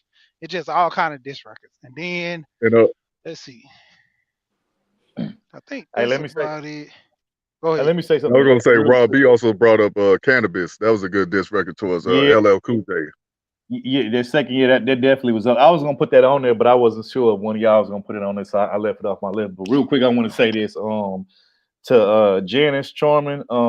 I've seen you tried to send that Cash App. You tried to send it 2 more times, and for whatever reason, it just will not go through. It keeps saying fail. But I just want to let you know, we definitely appreciate you for trying to. Definitely appreciate it. Yep. We definitely appreciate it, but for whatever reason, it just would not go through. But we definitely appreciate the love and support. So appreciate you for that. And shout out to y'all for this on this channel. Is this your first stream? On this channel it is. Yeah, on this channel. Yep. Yeah, on this channel it is. We the last 3 streams I think we was over on my sister Topaz channel. After we left the other channel, but we over here now, and this is our first actual live stream on this particular channel. So yeah, we appreciate y'all for coming up. I had watched the playback from when y'all had the Halloween stream, and I was cracking up the entire time that stream. And I had said I wish that I had knew about that stream before, way before I actually watched it, because I definitely would have came up, because the discussion y'all was having had me on the floor.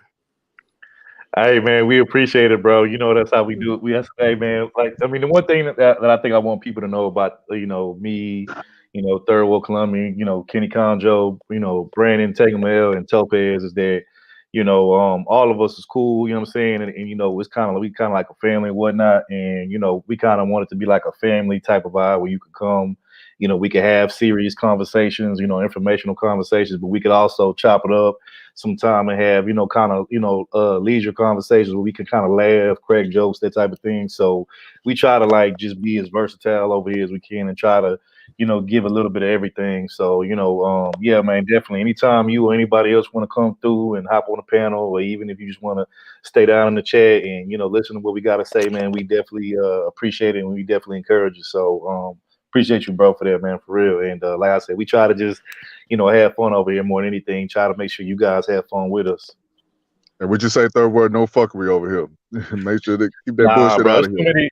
That's too many. I mean, look, every now and then we'll have some little shows where we'll we might be on a little bullshit, but for the most part, it's like there's too many channels in this sector, in this space, that have fuckery and nigga shit going on. So I feel like why should we just be another one of those channels where we could do our own thing and be original? We could provide entertainment, we could provide information, we could shoot the breeze, kick the shit, you know what I'm saying, all that kind of stuff. So we can kind of give everybody everything instead of just we kind of like that triple appetizer that you get from like your favorite restaurant, where we give you a little bit of everything. So that's kind of how we want to do it over here. But we definitely appreciate everybody that come through, support, whether you donate, whether you just mob for us, give us a like, share the stream. We appreciate all of y'all, for real.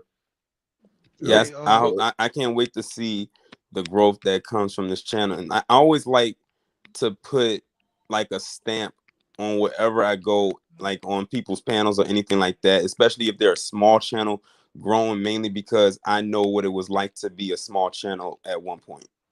So I know how that is when it comes to growth and trying to get something off of what you consider to be grassroots, to see where it started and where it is. And coming from somebody who has gone through quite a few channels, not any fault of my own, but to see where everybody can grow from where they were to where they can be. And when people ask me, what did I have to do to get to where I'm at as far as the growth of my channel, I said just be consistent, and also be approachable and reachable. Don't act so distant from the people who support you. Don't bite the hand that feeds you, because because like when I first started my channel, the stories that I do, I had to go and look for those articles to put out there like every day. And I was putting out way more videos a day than I do now. But now I have such a loyal base and a pretty decent following that now I cannot stop the influx of articles I receive daily. I'm talking about from my email, my inbox on Twitter, people tagging me on the timeline on Twitter, people sending me stuff in the DM on Facebook, people sending me in the DM on Instagram, tagging me and stuff on Instagram. Like, it's nonstop. So I'm grateful for that, because that's a weight off of me that, you know, when it comes to finding stuff to talk about. And that's like, I have an influx of stuff to talk about. It got so intense at one point that I had to end up clearing out almost over 2,000 emails because my email got so backed up. Wow. Damn. Hey, brother, real quick, you did a story on the Cynthia Baker situation, the update on that. I was my people, they could tell you right now, I shared that whole video because I had touched on it a little bit too. And I was wondering what's her sentence going to be, because she got a whole new trial. So I'm glad that bitch got life in prison. Oh, she didn't get a new trial. She was going. She wanted to get a new attorney because she felt that the one she had, that when she was found guilty the first time, was slack and didn't really do anything for her to try to fight for her to, I guess, get a lower charge or get less time. So she went and she decided to get a new attorney to fight to see if she could get a new trial. This actually could have been cleared up if it wasn't for COVID, but because of that, that's why it got pushed back so long. But it actually came out yesterday that the judge came down and said, look, you're getting natural life in prison, no parole, no, like, none of that. Like, you're going to jail for the rest of your life. Good. So that's a story that I'm glad ended on a good note, because I've been following that story since the beginning, and that whole story was just a huge the father tragedy. was videotaping the video. The father was videotaping her being his child. That was the crazy part. I don't refer to that girl's father as a father. I call him her sperm donor. Oh yeah, good, yeah. Because as far as I'm concerned, that's all he was. Corrected. Yes, sir. And the only one that was really fighting on behalf of the daughter was her mother. Like, she was literally like she was the only one that was really going out heavy to make sure that this chick was going to jail. And I said at the end of the video, if I was her, I would have been like, the minute that if I had the opportunity and I was within arm's length, one good pop to the face, one good time, because you may never get that chance. Yes, sir. How about third?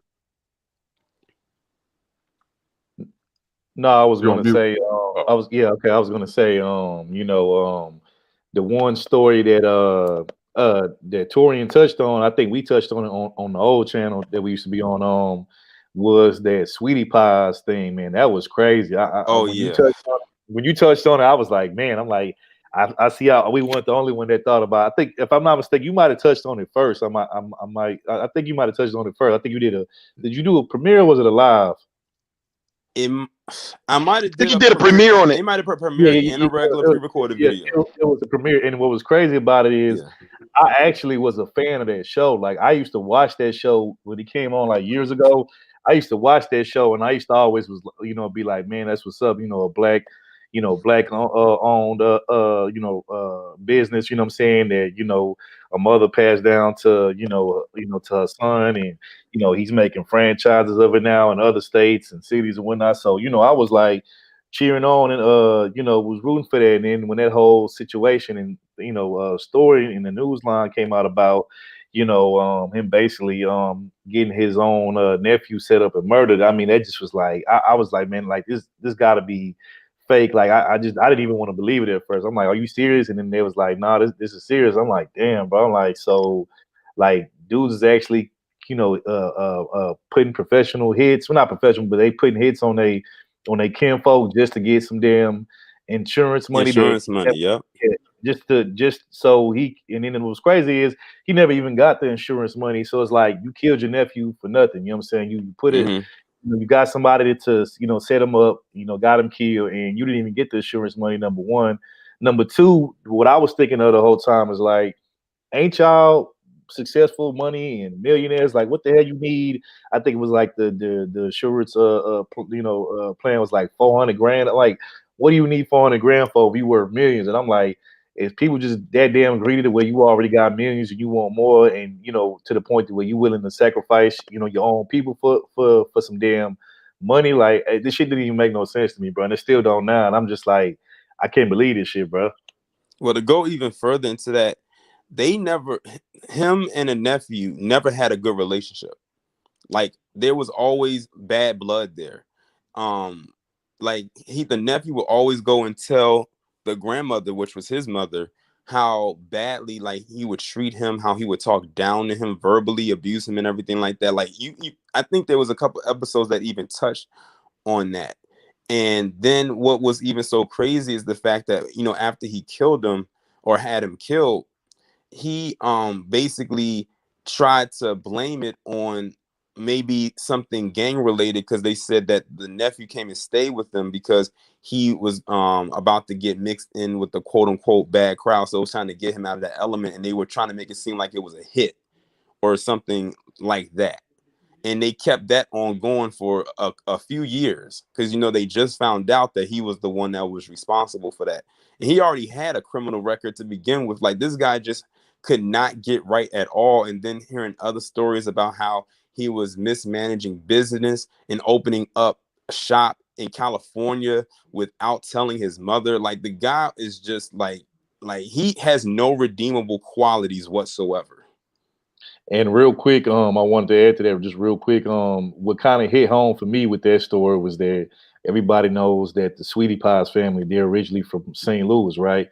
Now the nephew, which I think his name was Andre, he's originally from my home state of Texas, and the whole purpose of Andre moving from the state of Texas to St. Louis was because, like you said, Andre had he was getting into a lot of trouble, in school. He supposedly was involved with the wrong crowd in the streets. So they moved him all the way to St. Louis where his other family was at to kind of get him away from, him being in trouble, running with the wrong crowd and all that kind of stuff. And I just find it just, disheartening and ironic that, you took, one of your own people, one of your own kinfolk from their home town and they, home state, and moved them to a whole nother state where, you're supposed to have more family at. And ironically enough, the place where you send him to where he has other family at, that's who got him, pretty much knocked off and killed. And I just found it, and it was by the person he was around the most, which was, Tim, which was his uncle. And, I just found that to be like disturbing. And it just lets you know, man, like, damn, man, sometimes it be your own people, man, that'll set you up and take you out. And you think, because y'all family, y'all blood related, that everything cool with you, and then it just shows you that, man, it ain't always like that. That ain't always the case. Sometimes, man, you could be blood related to somebody, and somebody can be your kinfolk, and they don't give a shit about none of that. They'll still take you out like you ain't nothing to them, or you don't mean shit to them. And to me, that just kind of just hit home for me. You know what I'm saying? I just like, damn, man, that's fucked up. You know what I'm saying? Right. Can I touch on something with that? That's why when I go on a lot of channels, I always tell guys about life insurance and stuff, because I actually got some policies on me, and my family. I was talking to a guy on the Roger Report, and I'm actually going to put policies on my kids. I already have some on them now, but my thing is I'm getting a whole life to where, they can actually benefit off this money, to where if something happened to them, they can go ahead and reap the benefits, to where, I mean, not something happened to them, but as they get older and the policy, what I'm saying, is paid out in full, they can use that money to buy houses and stuff like that. You actually can get loans off of your life insurance policy. A lot of people don't know that. And the thing is, we always be stuck on this thing of restarting the system. Once somebody dies, the system gets restarted. You got to pay for their funeral, or you got to have a fish fry or something like that. With that policy, you can actually pay for the funeral, actually have money to pay off their house and keep that house in the family. that generational wealth, we need to start talking about that more and keeping money in the family to where somebody dies, everybody don't start back at zero like video games. You know what I'm saying? You start back at the first level, first stage, and starting back over. Every time a member in the family dies, that's how it always is in our community. So I kind of promote that to help people, man. Leave money for your kids. Like with me, myself, I'm paying for my own funeral, and that life insurance money, that's gonna be for them. That I'm already gonna pay for my own funeral. Hey, I real got a talk. Real prestigious talk. company. It's got a prestigious company down here in Atlanta. They ain't going out of business no time soon. They do funerals galore down through Atlanta. Like Willie Watkins, he's known big in Atlanta. He ain't going nowhere no time soon. I'm gonna go ahead and pay for my funeral. I got a couple of policies out on myself to where my kids get a split and my wife get a split. You know what I'm saying? I'm not leaving it to chance to where hopefully, they treat me right, they do me right. Everybody gonna have a good substantial amount of money to be taken care of. Even my That's older grown man kids, talk. That's grown man I talk do right there. this. In the end of the day, my homeboy, he gets on me about paying so much in life insurance. I got a car note. I told him, I said, man, I'd rather go ahead and give my kids this car note money now, you know what I'm saying, for the future, than to go ahead and leave them, busted and struggling. That's the thing. We always promoting other things about getting jobs and stuff like that. But in the end, like I heard a couple of guys, they couldn't even buy houses because they family members didn't have $2,000 for the closing costs. Like, how are we supposed to help the next generation when we can't financially? Because it always goes to show, if you really want to help somebody, or if you really want to talk about this whole black life and you want to be about pro-black, do it with your money. Don't do it from talking. Don't go out there and Hey, march. You can march and talk all day, but the money, that's what always with the politicians and everything. If you want them to do something for you, yep. you got to hit them in the pocket. Hey, I always say, did you turn your money black today? I always say that. Invest in the black business. Excuse me, y'all. But yeah, Hey, real quick before we get out of here, start wrapping up. Final statement. Let me say this. Let me give a shout out to Janice Chorman. She's been very consistent, persistent, trying to send us a Cash App, and finally she sent one that actually came through. So again, Janice, I appreciate you for being consistent to keep trying to send us Cash App. You sent about like 4 or 5 that didn't work, but whatever one you said this time, it actually works. So we definitely appreciate the consistency. And for the persistence, that means we she really appreciate wanted to be supportive. So if you can type again, we'd like to put your comment on the screen. And shout out to Janice, because I've actually seen her and other people's channels live stream, and she be modding the hell out of for people, and she be donating to other people. So she's definitely a real supporter. So shout out to you, Janice, for that, and I appreciate you for being persistent and consistent with that. We definitely appreciate it. Yeah, brothers, Torian and She, y'all go ahead and get y'all final thoughts in if y'all want to. Well, I appreciate you allowing me to come up, even if it was just briefly. I'm glad that I was able to come over here. Like I said, sometimes I often just look through, from the chat, but today I decided to come up and say my little piece, but trust and believe it won't be the last time you hear me. Well, thanks, Torian Rain. No problem. No doubt. All right. Salute my Taurus brother. I appreciate you coming through. Hopefully you'll come through again, bro. Appreciate you. All right. Appreciate y'all. Peace, man. To me, like the Gold Professor, I'm always on his channel. He always says support your interests. You know what I'm saying? You dealing with the community right here on YouTube. This is a family.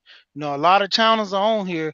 A lot of people are not giving information. A lot of people are not, working with each other. So you find somewhere we can get good content, support your interests. Always, try to develop good conversation. You guys are always, on point with it. And like I always say at the end of my screen when I talk, the men and the women, we all got to work together for a greater cause. And, we have to build with each other, because while we're trying to break each other else down, everybody else out building. So that's my final thought. Yep. Awesome. Hey, dope show, everybody. Appreciate everybody coming through one more again for the Record TV, For the Record fam. I really like. But anyways, definitely appreciate y'all coming through, Sheed and Torian, brother Torian, and what I was gonna say. I think that's about it. I'll pass the mic to Kenny. Well, like Brandon said, we appreciate Torian Rain and Sheed for coming up here on the panel to add some perspective to the topics. We definitely appreciate our mods and supporters that are out here sharing our streams and liking our videos. Definitely, we would like to see more people in the chat. Thank you for all of those people that supported with the Cash Apps. We definitely will come and back again, hit y'all with some more hot topics, of course. Definitely, for the people that came in late, definitely go back and watch this stream. It's definitely one to remember. We talked about all kinds of good subjects about rap, and then we also talked about some IT information, and we also just talked normal about some sports and stuff. So definitely go back and watch what we talked about.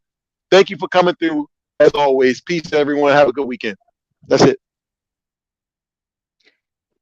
Well, guys, before we go, I just want to call out the people that did share the stream. So, and I want to make this at the end of the show. We give props to all the people that are helping us grow. So we had Poetic Kills that shared the stream. We had the Logic Sphere that shared the stream, plus all of the Cash Apps that we got from everybody. We had Raw B Privilege that shared the stream.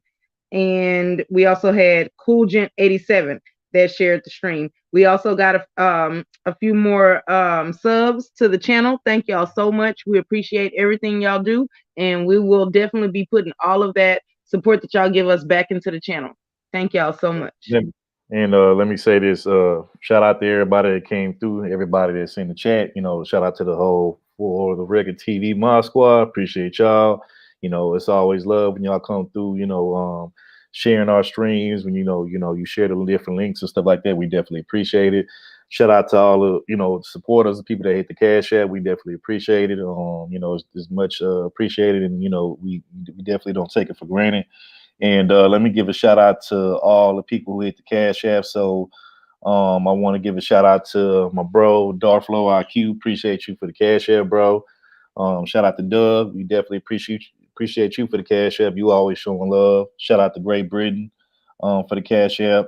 Also want to give a shout out to BAP for the Cash App. And the last person, shout out to Janice Charman for the Cash App. We appreciate y'all. And again, we do this for y'all. We try to come up with the most informational, entertainment type of content that we can to keep you guys satisfied and to keep you guys entertained and well informed. And like I always say, we don't do the fuckery over here. We don't do the nigga shit, but we do have a good time. We do, talk about some serious topics. We talk about, topics that's very entertaining, and sometimes we can, joke around, have fun, and just joke around or whatever. But like I said, we try to just hit it all, try to be the most diverse channel that we can. But again, appreciate y'all, and we definitely will see y'all next week on the next one. All right, bye everybody. Peace. Enjoy your weekend. Later. Peace.